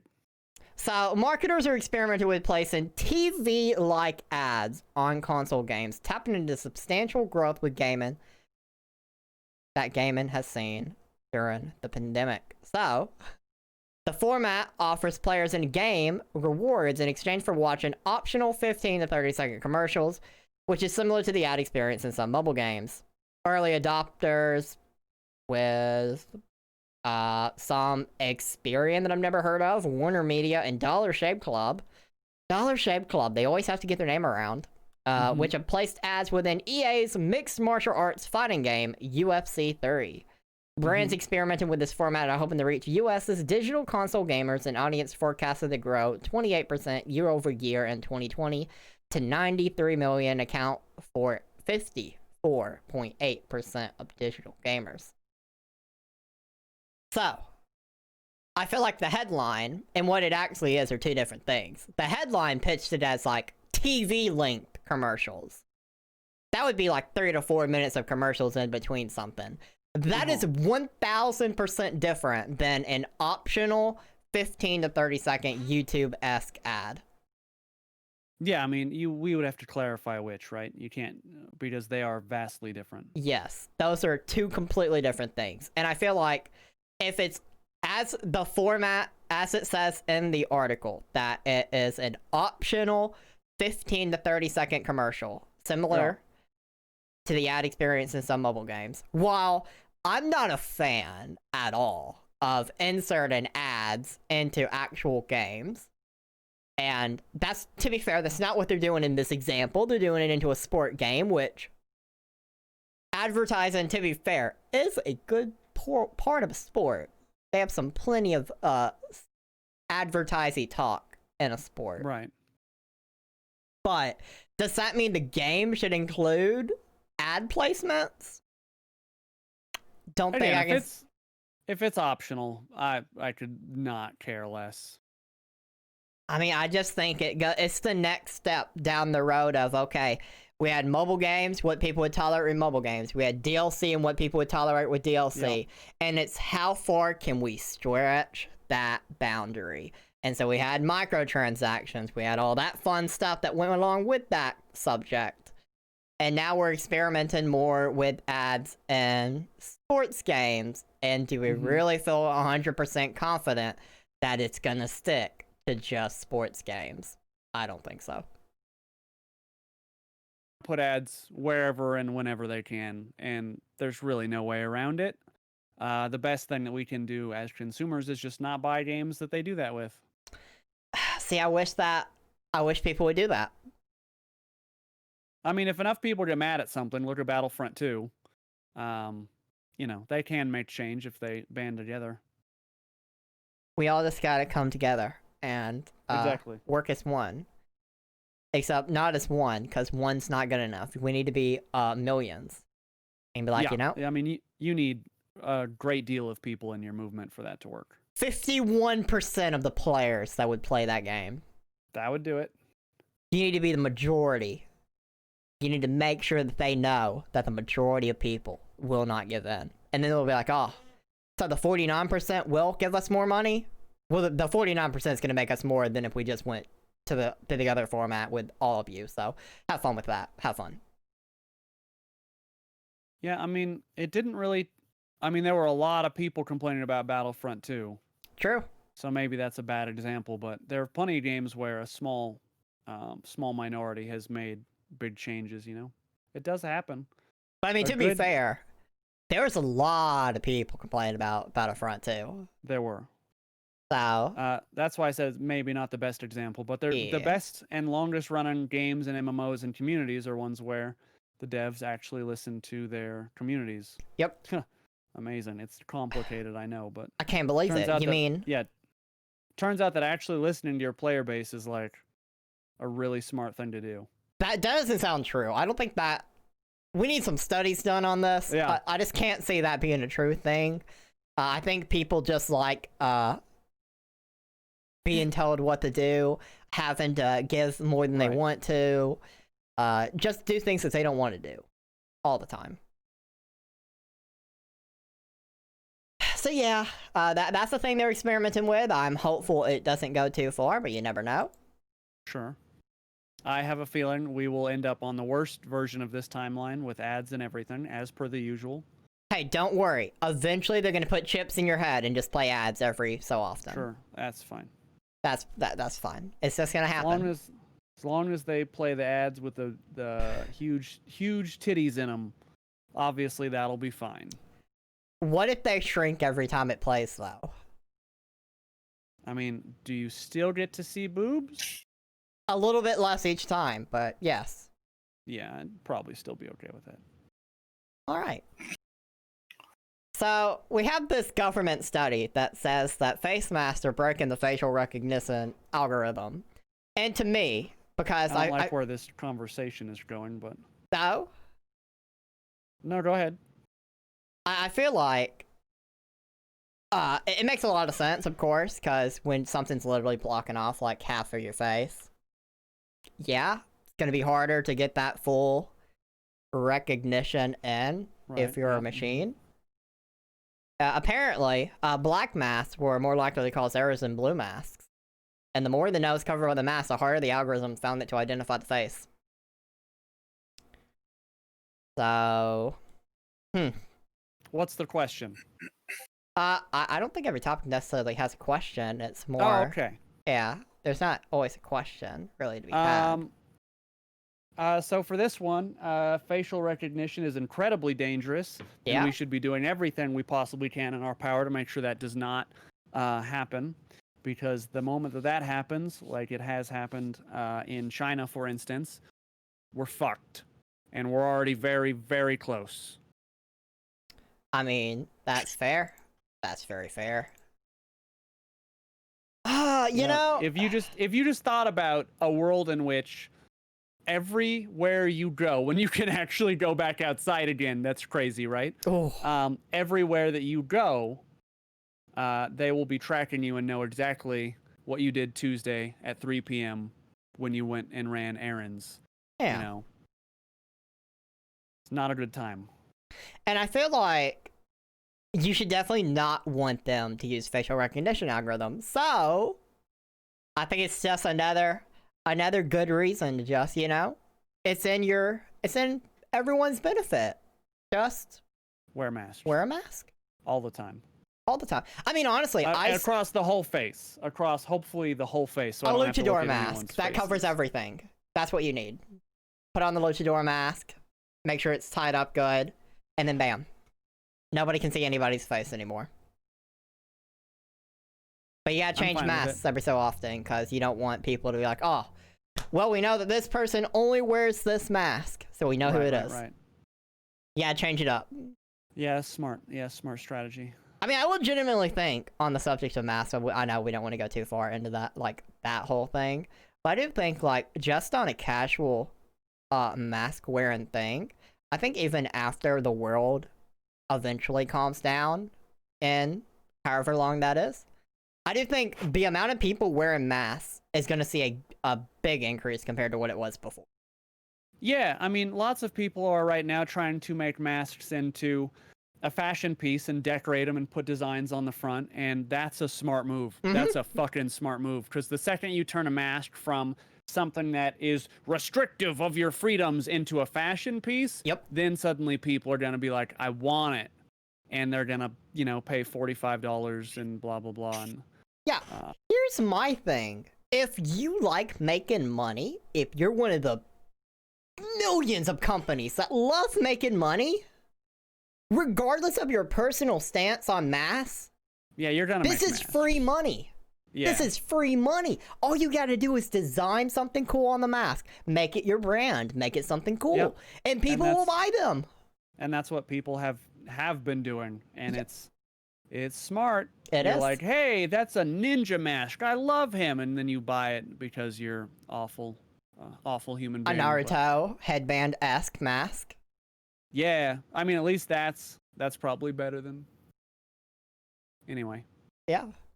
I don't have a strong opinion on the matter. Yeah, fair. Do you have any thoughts that we haven't let out, Info? No, I'd say you guys covered it pretty good.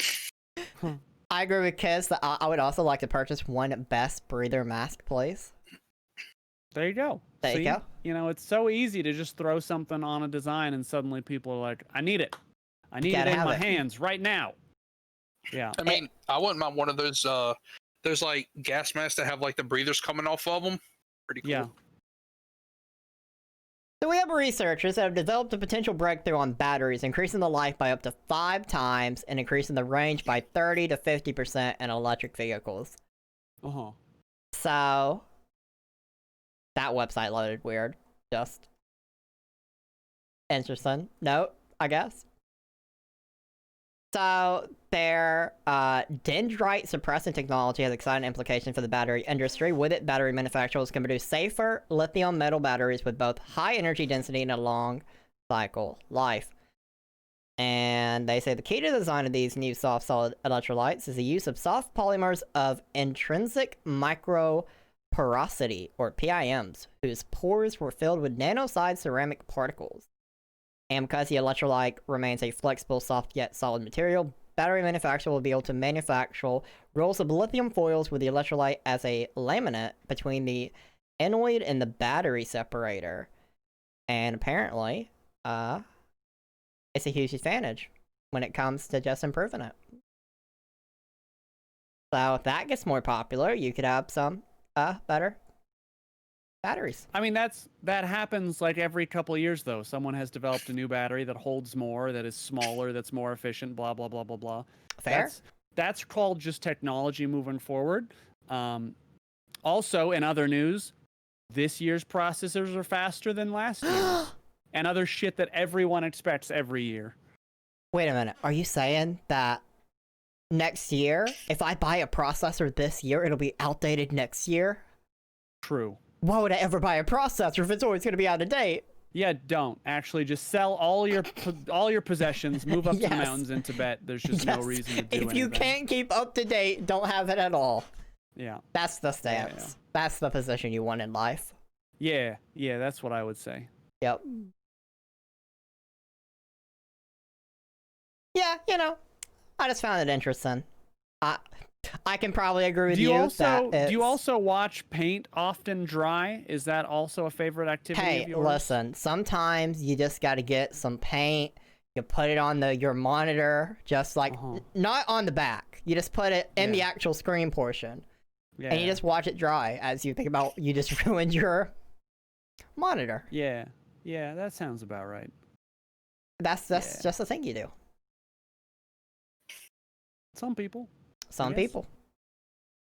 So this person... I feel like if you really... I'm sorry. Go ahead. I was going to say, I feel like if you really wanted to have like a really bad time and just freak somebody out, make your screen background an animated background of paint drying. I mean, hey, you'd never know the difference. Nope. So we have Clemen M that says performance-enhancing drugs should be allowed in all levels of sports. Sports should be about pushing the human body to its absolute limits. Through science and technology, we are at a point where the human limit can be pushed much further than a standard athlete can manage, and we should take advantage of that. All consenting adult athletes should be allowed to take or use whatever substances they desire to make them more competitive. There is not practical benefit to this, and it is surely not safe, but I truly believe the human spirit is one that occasionally does things simply because it is the awesome thing to do. Athletes should be free to use all the tools science has developed to enhance their abilities. Let's see sub-9 second 100 meter sprints, 1.5 hour marathons, and incredibly large rugby players doing what they do with the limits of possibility simply because they are competitors and it is what they do to be the best.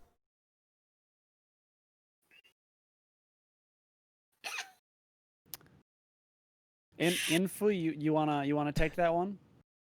I mean, I'm 100% want to go ahead and say that yeah, this is an absolutely terrible idea, every shape and form, because not only are you allowing these people to ruin their life more so than they already do, but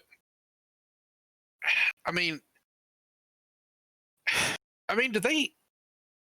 I want to say, do they even work? Like to the extent of like, if everybody started taking them, wouldn't it just be the same as everybody not taking them now?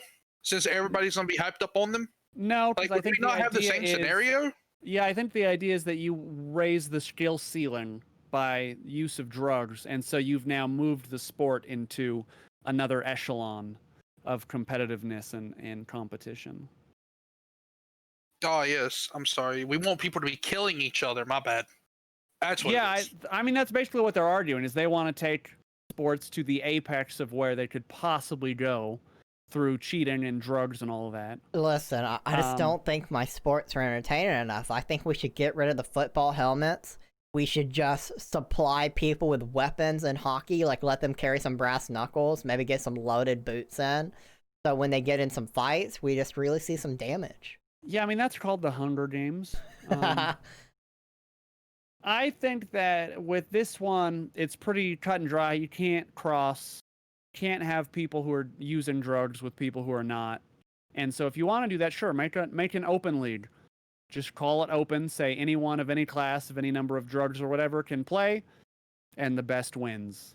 That way you have still your controlled sports, and then you have your open class sport. Yeah, that makes sense. That terrible idea, but yeah, it's awful. It's not a good idea, but at least there is a way you could do it to where it's fair. Yeah, I mean, you got to make it fair. Well, as fair as it can be. Yeah. Obviously, you can't make it all fair, but So we got this next person, K Peter 1993, who said a headphone jack and a smartphone equals a floppy drive and a laptop. It is totally useless, and it is a good thing that today's phones do not have them. And they explained that people should stop using wired headphones for mobile phones. Why would anyone use wired headphones when you can just buy good quality Bluetooth earphones for $20? Wired headphones are really, really uncomfortable to use on the street, on public transportation, or for running. And people are complaining that they can't listen to music when the phone is on charger. What the fuck? I've never listened to music while my phone was on a charger. Seriously, is there anyone who has done it once in their lifetime? I'm not an Apple fanboy and never was, but this direction is good from them. It is also really good that they don't pack wired headphones into the phone's box. Instead, they should give a discount for wireless earphones when you are buying a new phone. And yes, my current phone does have a jack, and I've never used it. This only applies for jack in smartphones and studio equipment. Jack is a good technology. I mean, that... There's so much to unpack there. Alright. Okay, let's just start at the top. First off, the comparison between a phone jack and a floppy drive is asinine because a floppy drive was outdated. They replaced it with something better, and that got replaced with something better and something better on up the line. But headphone jacks have always been 3.5mm headphone jacks. That's not changing. They were still 10 years ago. They're still now. That hasn't phased out. Plus, there are a lot of very good quality wired headphones. Yep. And there's nothing wrong with the technology. It's not like they invented a better wire for headphones. It's not like you're using, a glass optical cable and that would be a reason, oh, we moved off of, corded headphones and now we're using glass optical headphones. I can't understand the argument if that was it, but anyway, so that falls apart for me. But then the rest of it is just preferential.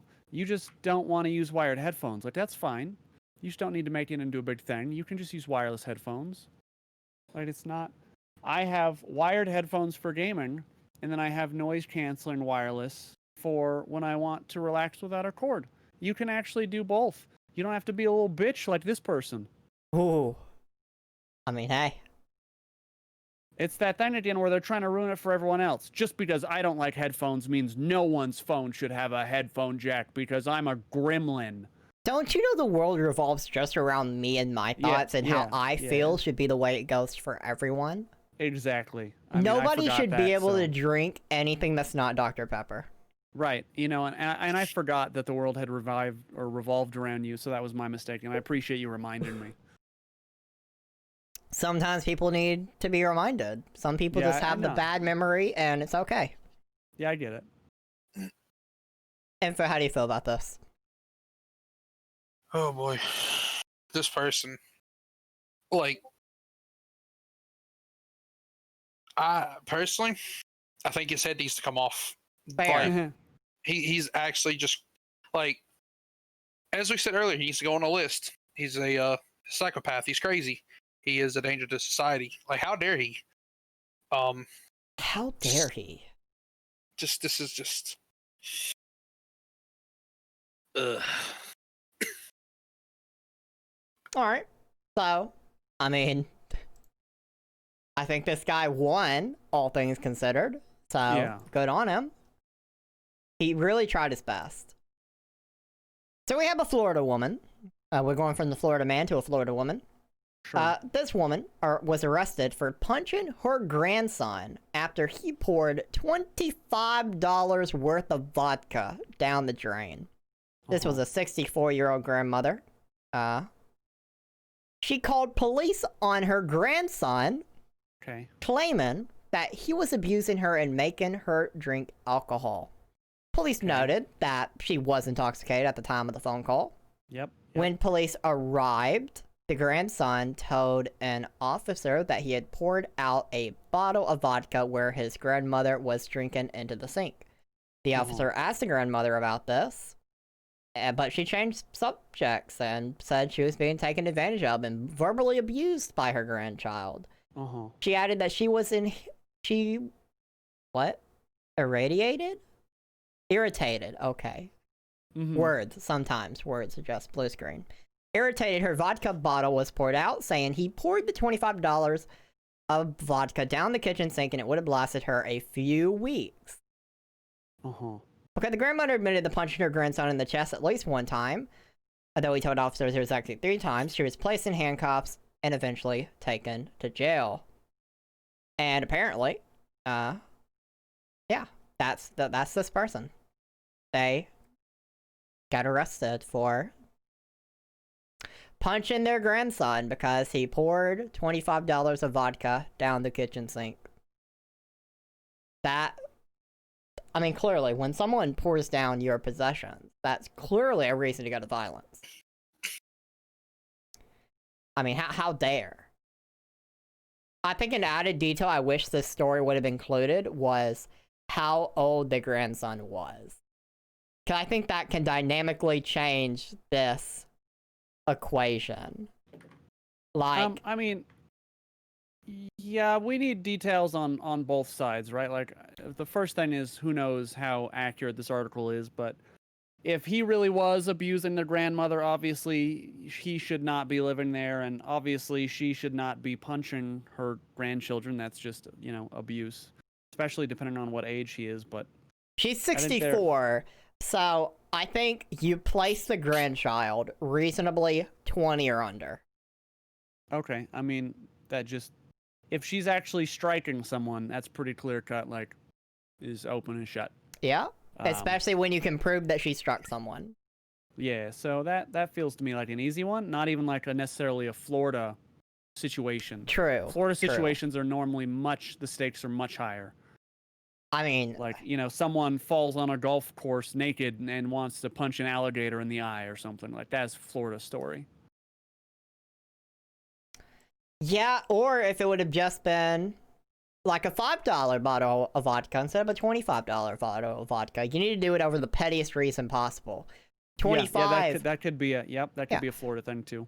Maybe it's just a gumball. Maybe someone took the gumball out of your hands and threw it across the room, and you just started beating the fuck out of them. Mm-hmm. That could be a Florida story. Situation. Yeah. Because why would you touch my... How much do gumballs cost nowadays? Probably $5 a piece. One gumball, $5. Yeah. You can no longer just put coins in. You have to put $5 bills. Yeah, no, you just got to put a credit card in at that point. Yeah. They need all your information for this gumball. Yeah. It's very serious. We have some gumball stealers on the loose, so we had to raise the price and make sure we verify who has all the things. So, we have Colin Fibes, who has said that parents are ruining children with video games, and children are ruining video games. You read the title and popped in to call me a boomer with an uninformed and dumb opinion, didn't you? Starting off with a straw man. Best way to do it. Sure you did. I get it. Your parents, instead of helping to expand your life experiences and real-world exposures, opted to plop you in front of a console, tablet, or PC and keep you distracted. You were what, 5? 8? Your formative years consist of toxic voice chat, unmitigated exchange with no consequences, and the singular goal of seeing who can be the rudest little piece of shit ever spawned from genetic exchange. Let's say this was 5 years ago. They dumped $1,000 or more on keeping you distracted so they could deal with all the other bullshit that adult life has to offer. There you sit today, 10 to 13 years old, flippantly insulting everyone you come across online.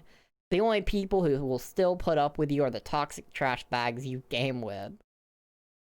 And then he just keeps going on detail with that. You think everyone hates you because they're insert whatever echo chamber term. And the reality is that you're just a fucking awful human being already. Being that part doesn't matter to me as much as the next. You hop on after your friend group breaks up or spreads out into other games. No one laughs at your toxic garbage. No one wants to friend you. No one wants to have you on their team, so you troll. You ruin the game and think it's a great retaliation to the teammates who don't relate to your bullshit. You quit, you grief. You send hate mail and tell your team how much they suck. And this person said that you little motherfuckers are ruining other people's leisure time and fucking over other people's fun. And you think it's funny in a sadistic way. You think it's better than examining your shitty behavior and social ineptitude. Of course you do. Your goddamn parents thought your formative years of social development should consist of unadulterated internet engagement. I don't care about you being a shit human by the time you reach double digits in age. I'll be dead before I have to deal with you in any other context but in game. It's at that point that your shit actions and trolling are both frustrating for people who pay for a gaming experience instead of toxic troll shit, and really indicative of what garbage parenting results in. Number 9, no 9-year-old should be impacting my free time that isn't my own child. I play games designed for adults, labeled and sold to adults, and as an adult, I don't have time for your fucking little brat to waste.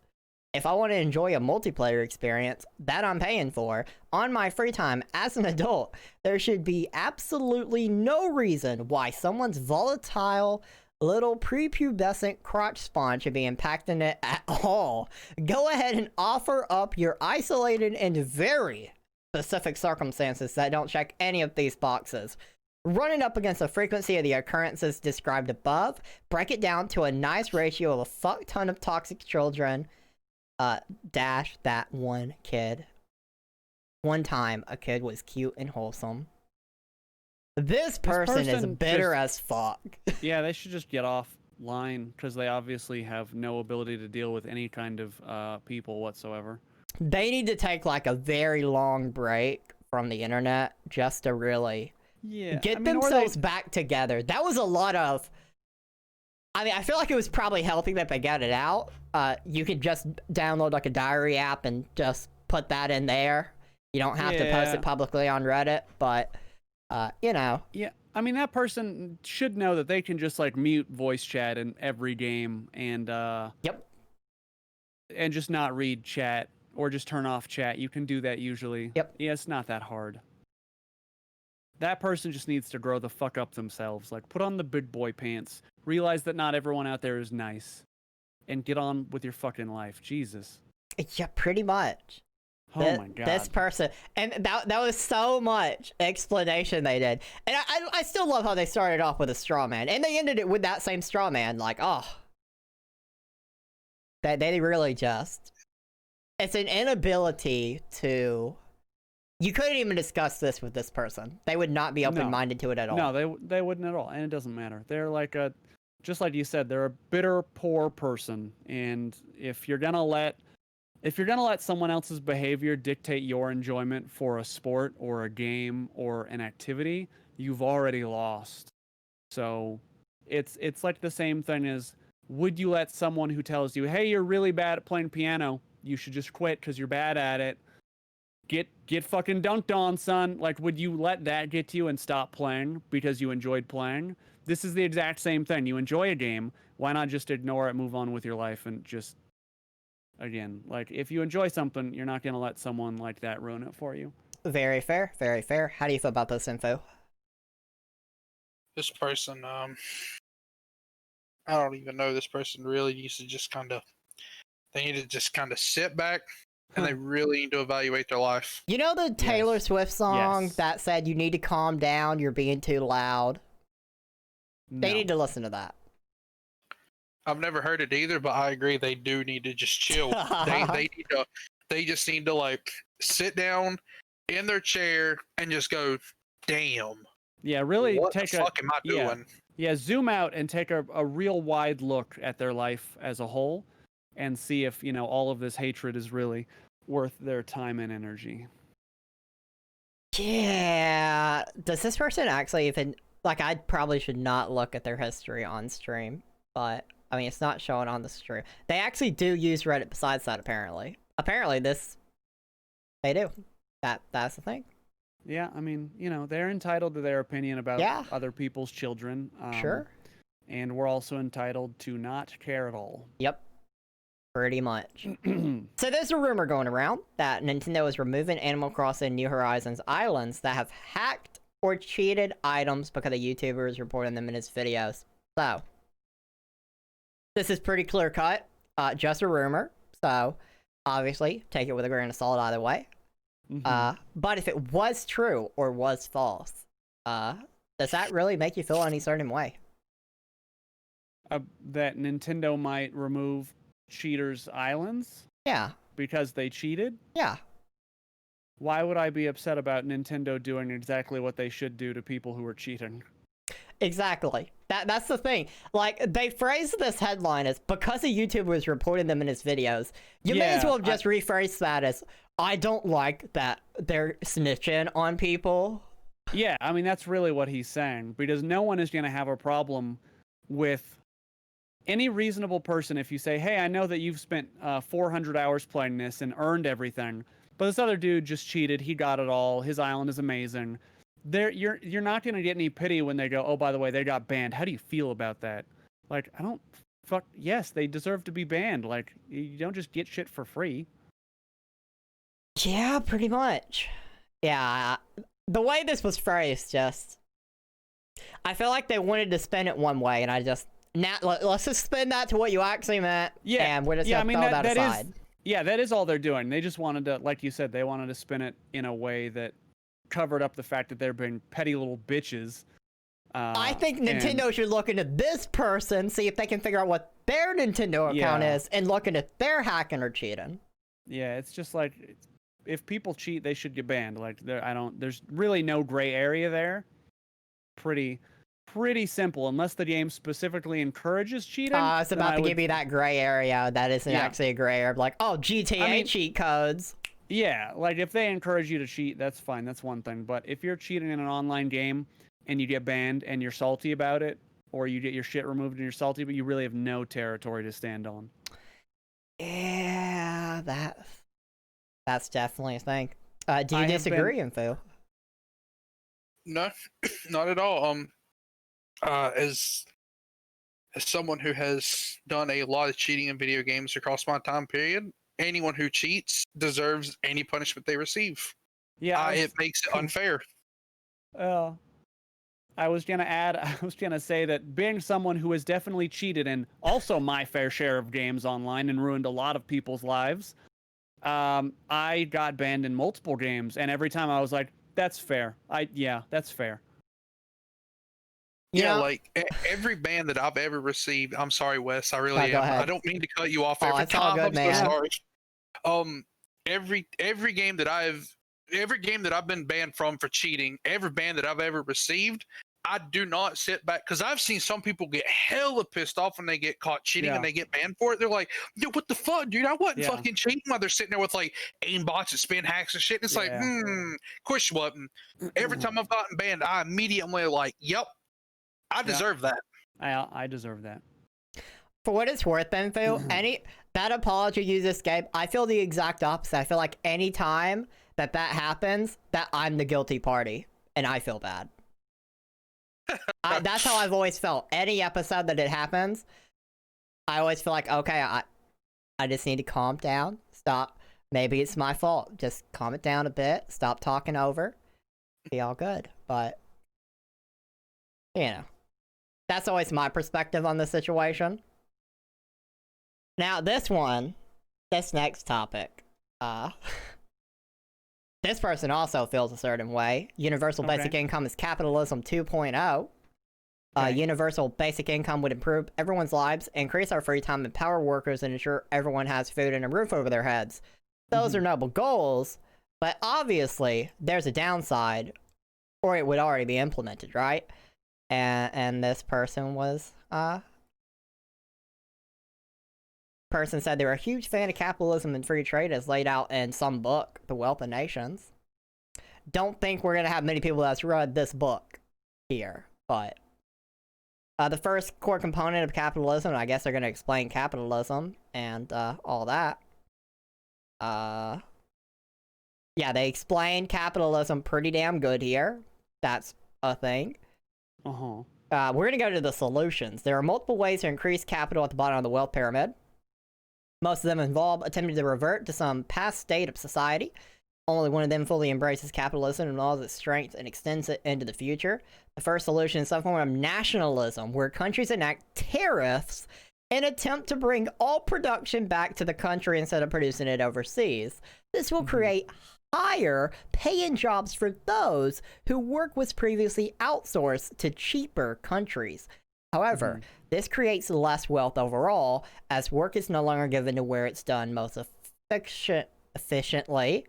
This breaks the primary component of capitalism. So how do we feel about the first solution? We'll break it down by their three solutions. This is such a complex topic. I do not feel like this podcast is the right place for this, but on the topic of universal basic income, if we really want to discuss that in any kind of serious detail or consideration, we have to think about the fact that right now many of our jobs are being either sourced to robots, automated. These positions are disappearing, and at some point in society, you're going to reach a point where too many jobs have been automated, and there's no other work for people to do, and you're going to have a great deal of people out of work. So this is something we need to consider if we're going to talk about universal basic income, the necessity that at some point some people may actually require it because there literally are not enough jobs. Yeah. And I think before that situation happens, and we're not there yet, but we're not that far off, until that happens, I don't think you can have any meaningful discussion about the topic. Fair. You know, it's definitely, and as someone that followed the like Democratic thing from last year when you had Andrew Yang doing his thing, who was pretty much primarily universal basic income, that's what he wanted to focus on. Yep. I think it was good for him to have done that and to have brought it into so many more people's minds than previously had it in their minds. Because I think he's even said it. While it's not the thing right now, well, pre-pandemic anyway, it wasn't the thing right then. It's I think that Andrew Yang does have a tremendous chance to become president, but not right now. Agreed. In 10 years, maybe 12 years. I guess it wouldn't be like in 10 years. It would be 4, 8, whatever. Anyway, he has a chance. He has a hugely successful chance, because I think moving into the future, especially after this pandemic and how many people realized, hey, universal basic income would have saved a lot of lives right now. I think that he has a huge shot at winning a presidency. But again, that's a pretty deep topic. For sure. Do you have any thoughts, Info? I mean, I've actually had a discussion with my buddy about basic income, and the idea behind it is nice if you live in a fantasy land, but ideally, what you really got to think about is, like, in order for them to give everybody a basic income, like, they're going to have to, like, are probably going to have to raise up taxes quite a bit, and they're probably also going to have to cut from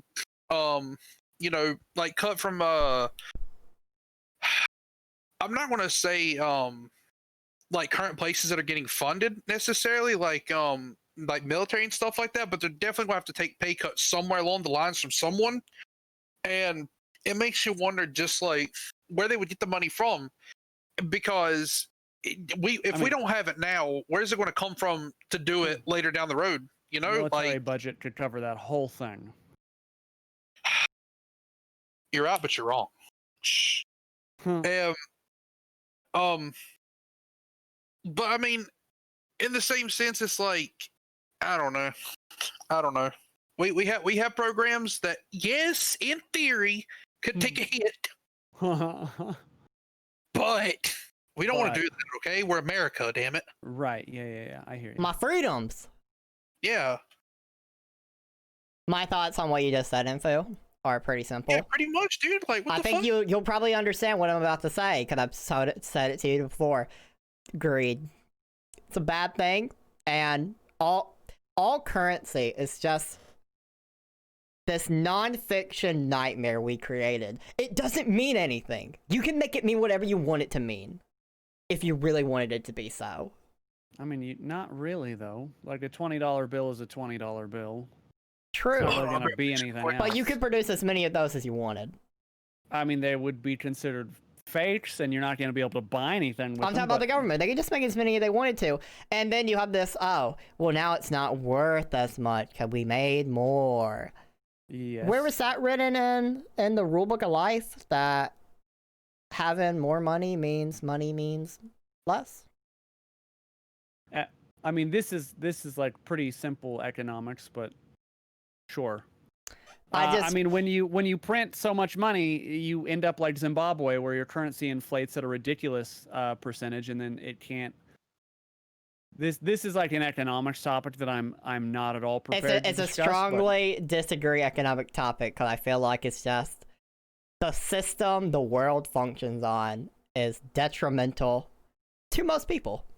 And most people will disagree with that because people. But what are you gonna do? You're gonna carry around seashells, and you're gonna trade everything for seashells instead of dollars and cents. To be fair, something similar to that's how we developed into what we have now. So that just gets us back to where we are now. You want to go back to trading seashells and spice on the nearest trade route or something. I think, and I think I should just phrase this as in a utopia, in this fantasy world that I would prefer to live in. It's just people just do things. People can just reasonably not have to profit off of everything they do. Just do it because they enjoy it. Obviously, that's not the world we live in. I'm not going to try and claim it is. Some people do that, though. They do exactly that. They do. But is your real argument that you wish you had access to more because you do not have enough now? No, my real argument is I just want to get rid of it all altogether. But that's not a realistic viewpoint, and I can recognize that. Okay. So, you know. I mean, nothing in life is free. You gotta work for it, so... True. I can see that.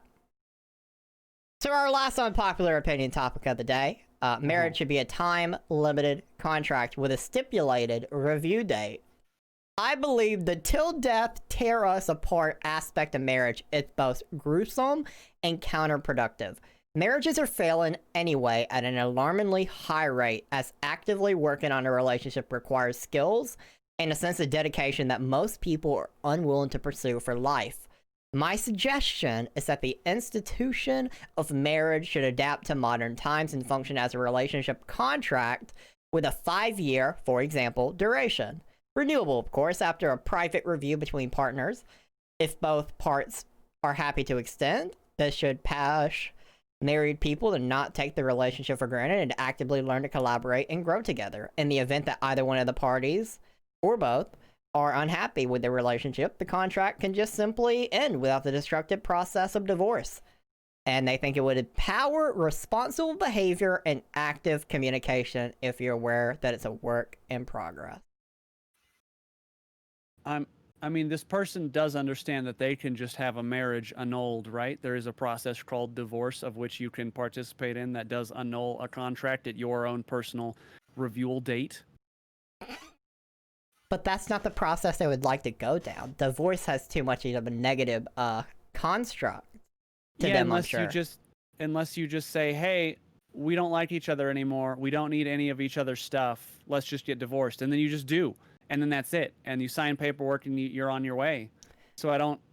Well, maybe this person got some of his stuff taken and he's upset. I mean, he should have thought of that and signed a prenuptial agreement then. I don't...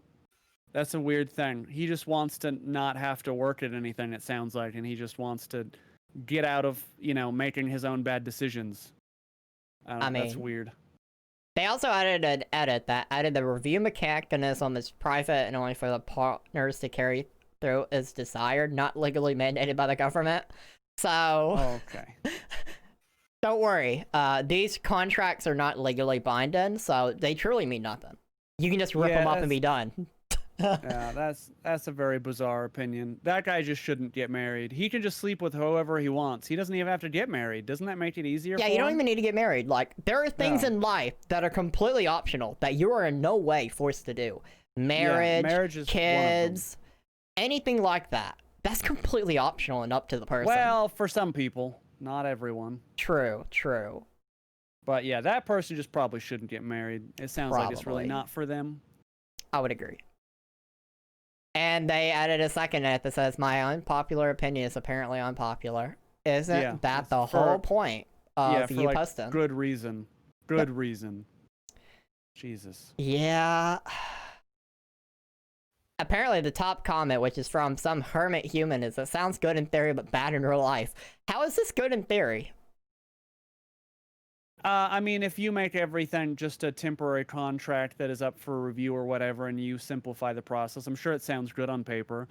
Give people empowerment to make more options about their partners when they're not sure about it anymore, and allows people to get out of a possibly rough binding contract that may result in, you know, half of your stuff, whatever, blah, blah, blah.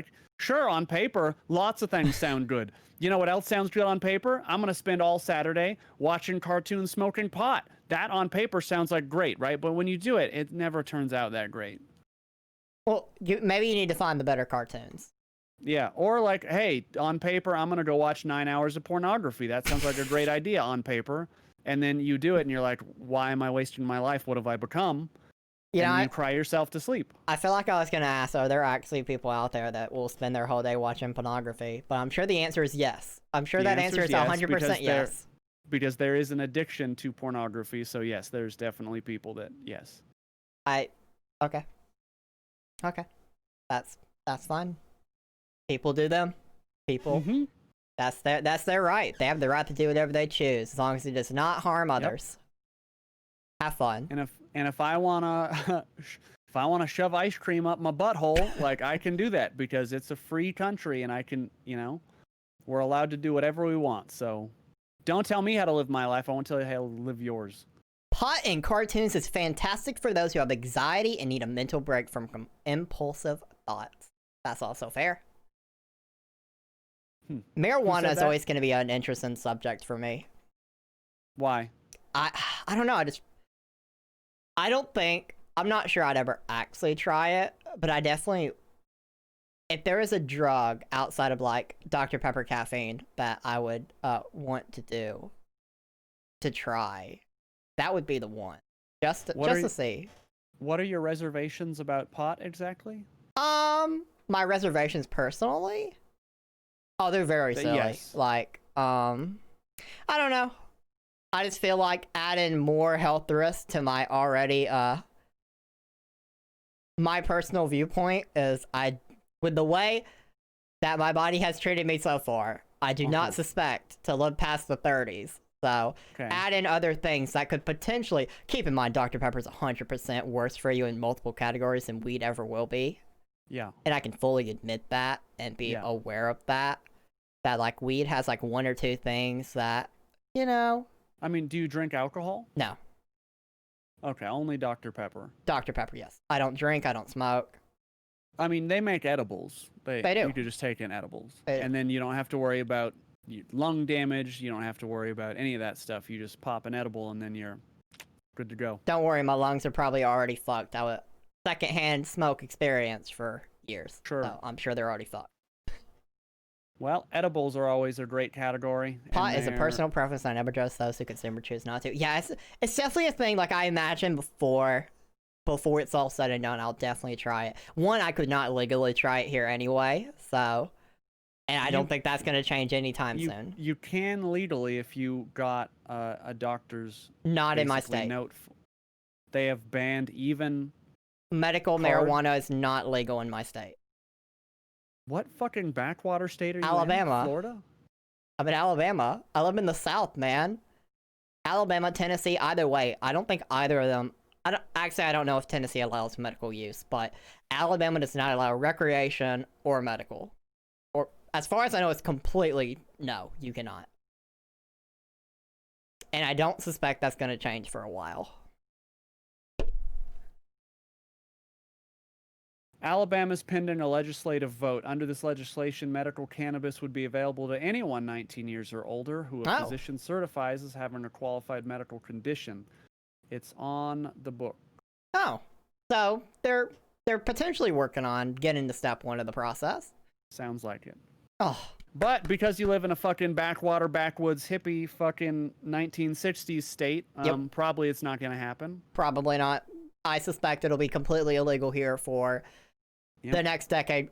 No, I suspect what'll cause the change is when it's federally okay. That changes things, but... Yeah, I mean, but one day, you know, you guys will actually value human life as well. That'll be nice. True. We do not currently do that. We are definitely anti-human life. Anyway. Move to a state that actually has some progressive policies. Jesus. All right. Going from Tennessee to Alabama is definitely a downgrade. Yeah. Get out of the South. Come to Colorado. It's nice here. Isn't Colorado colder, though? Oh, it's fucking goes below zero. Why do you think I told you that story about the toilet seat? That wasn't like an anecdote. That was personal experience. I want to move somewhere. I used to do this when I was younger, look at what ideal state I'd live in, but the things I need to look for and what it's not only state that matters. It's like I need a specific location that works with how I would need to live. Okay, sure. So I don't know what that would be. I've not put much thought into it lately. Well, until then, I guess you're gonna stay in Alabama. True. That is gonna be the next. I mean, until I'm making enough money that I could live by myself anyway. I mean, yep. That isn't even a possibility anyway. It's why I don't put much time into the topic. You know, it's nice to dream. You know, my dreams are always bad. Maybe I need to think better on these things, and they'll give me better dreams. Change those dreams up a little bit. Don't let your dreams be dreams. Yeah, exactly. Alrighty, so our last topic of the day, it's two things in one. So we'll start with a journalist talked about how the developers of Assassin's Creed Odyssey wanted Cassandra to be the only playable lead, but Ubisoft's marketing team and creative lead would not allow it, and saying women do not sell. And then we're going to combine that with this Ubisoft devs say that they fought playable torture scenes and were told to minimize female protagonists. Numerous Ubisoft executives have been accused of either direct harassment of female employees or fostering a frat house mentality at the company. In a new report, employees say Ubisoft's executives held meetings at strip clubs, encouraged heavy drinking, and made disparaging comments about female colleagues. And said that the chief creative officer who stepped down from the company earlier in the month is one of the principal people accused of creating this culture. The report also indicates some way these issues have affected Ubisoft's games. Employees say that both that former chief creative officer and Ubisoft marketing team shot down ideas for female protagonists, repeating the old video game industry adage that women do not sell. In the early versions, Assassin's Creed Odyssey was supposed to feature Cassandra as the sole protagonist, but devs were told that this was not an option, which is why we got the choice between Cassandra and Alexios. Similarly, Assassin's Creed Origins was originally set to feature Aya much more prominently as a playable character. The original version would have had some person die early in the story, but devs were allegedly forced to give Aya a reduced role. A similar decision is said to have been made regarding the dual protagonist of Assassin's Creed Syndicate. And yeah, that's a thing. And under censorship, the devs pushed back against inappropriate in-game content and interactive torture scene and Splinter Cell Blacklist made it as far as motion capture before some devs successfully convinced the studio to remove it. This is so many different topics. It is. And it keeps going. In other games, content including a dogfight minigame, Native American Spirit Quest, and a rape scene, apparently. Integrated with controller vibrations were other points of contention. I don't even know where to start on this. There's too many topics, but like, I've always believed that you are allowed to make whatever kind of video game you want. You can make it as offensive or not as offensive or safe or unsafe, whatever. Video games are art just like anything else. And just like anything else that's judged like art, if your art sucks, people aren't going to buy it. So if you have this mindset that like can't put a female as a lead in our game, it's not going to sell. Like, well, Tomb Raider has a problem with that. Valkyria Chronicles has a problem with that. What was that RPG that Xenoblade or Xenogears, right, had a hugely female lead cast with Cosmos. There are plenty of female leads in gaming that sell plenty well. You just have to not make a shitty game, and then you won't have a problem. Look at The Last of Us, which was the largest game in fucking the last 5 or 6 years, arguably, and it has a female lead. Like, Jesus, look at all the uproar that happened when, they had their twists and things. Obviously, you don't want to spoil it for those who haven't played it. But, like, that's bullshit. Just make your game better. It's not the cast of characters you're casting. It's the fact that you make shitty games. No one wants Assassin's Creed 10. If that's what you're using to compare, it's not because of female lead. It's because you make shitty games, and you've made 10 of them. Hey now. Call of Duty's made more than 10. Shut down Call of Duty first. They were there first. Yeah, I mean, but trying to use the argument like blah blah blah doesn't sell. Plenty of studios have done the absolute craziest shit and turned over mega hits when everyone else was like, that doesn't really seem very fun. So get this, all I do is I stand on a pad and I press arrows to the arrows that are on the screen. And what are you going to call it? Dance Dance Revolution. No, that's garbage. That's not going to work. Why would anyone do that?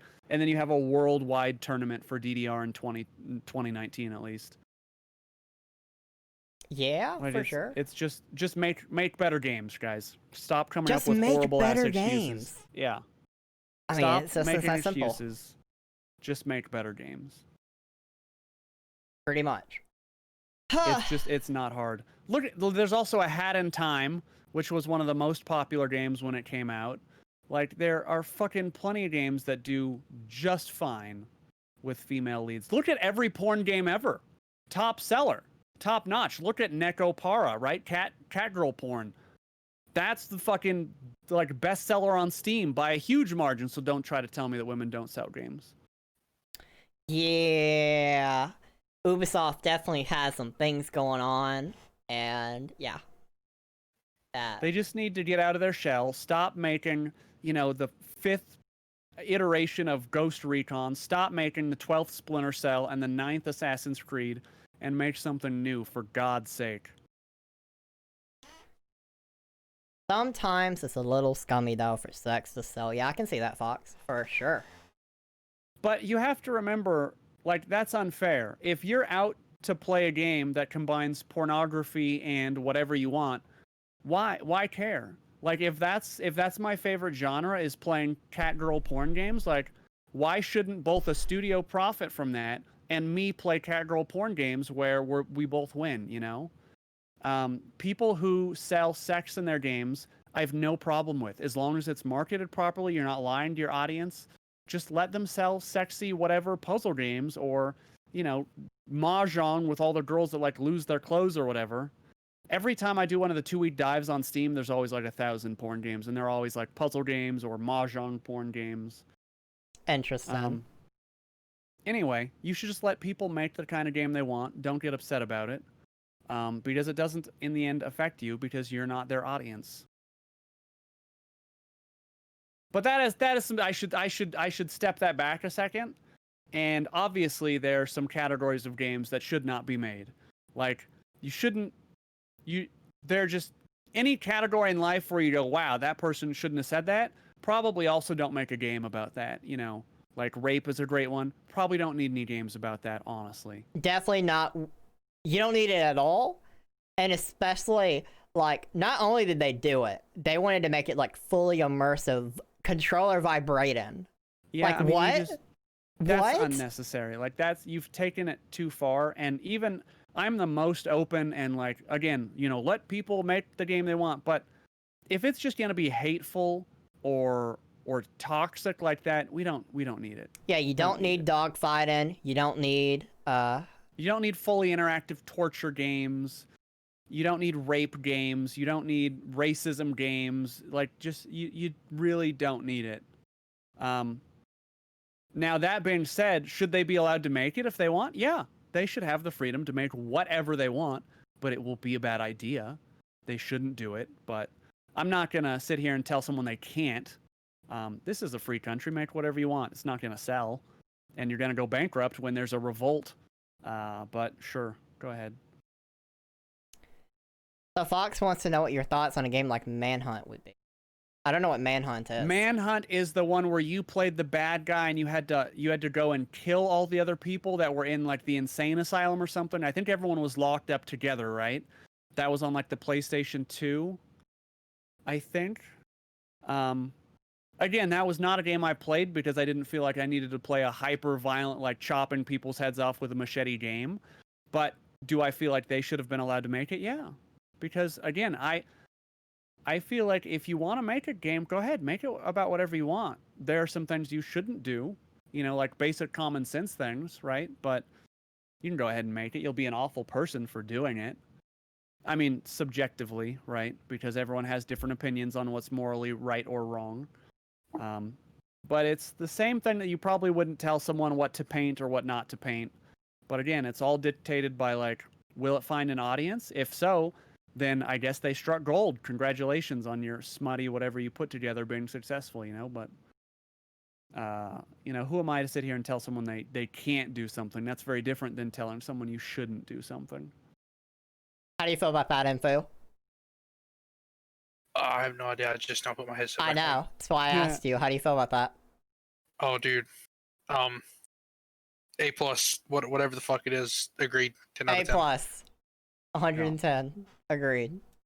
That was risky. That's a risky thing. Huh. The topics we were discussing that's some risky things to just blindly agree on. But yeah. That's definitely a thing. Ubisoft gotta get themselves in line a little bit. Gotta steer them in a direction. They're either going to make smarter decisions about the games that they make and the studios that they hire, or they're gonna go out of business and they're gonna stop making games. And so really I have no stake in this. And so it's just like, if you wanna keep making boneheaded, short-sighted decisions, like, sure, keep doing it. You'll go out of business and I don't care. But if you want to, you know, make a change, start thinking about not reiterating the 9th, you know, fucking Assassin's Creed, and start thinking about what someone hasn't done or what you might, you know, want to see in a game that you were 7, you know, or when you were 8, you imagine that perfect game. Maybe you should try to actually capture some of that creative spirit and come up with something good. Yeah.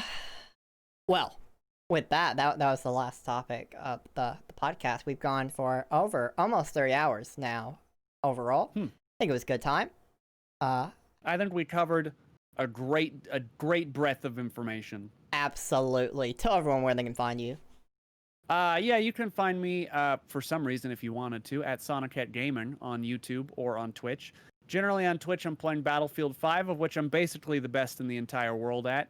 And on YouTube, I'm basically the worst at that, and so you can find me at Sonoket Gaming. I generally do first impressions, looks at games, and then on Sundays, Lost on Steam, where we just go dive into 3 unknown Steam games that I almost guarantee you've never heard of every single time, and it's usually pretty fun. And people often tell me in the comments that I found a game that they're really into, and they went and they bought it, so that always feels good. Sounds good. Everyone should go check him out. I personally really enjoy the Lost on Steam and the first impressions. For me, it just really depends on the game. Yeah. Whether or not I'm super into it. Pokemon Arena, as I said during the pre-show, big hit for me. Really enjoyed that video. One of those games where I looked in the description and was like, okay, how can I play this game? Yeah. Can't, unfortunately, not yet. It's not ready, but my buddy does have a Discord server you can join. It's in the video description on that one below. I said below, but I'm not live on YouTube right now. It's just a habit.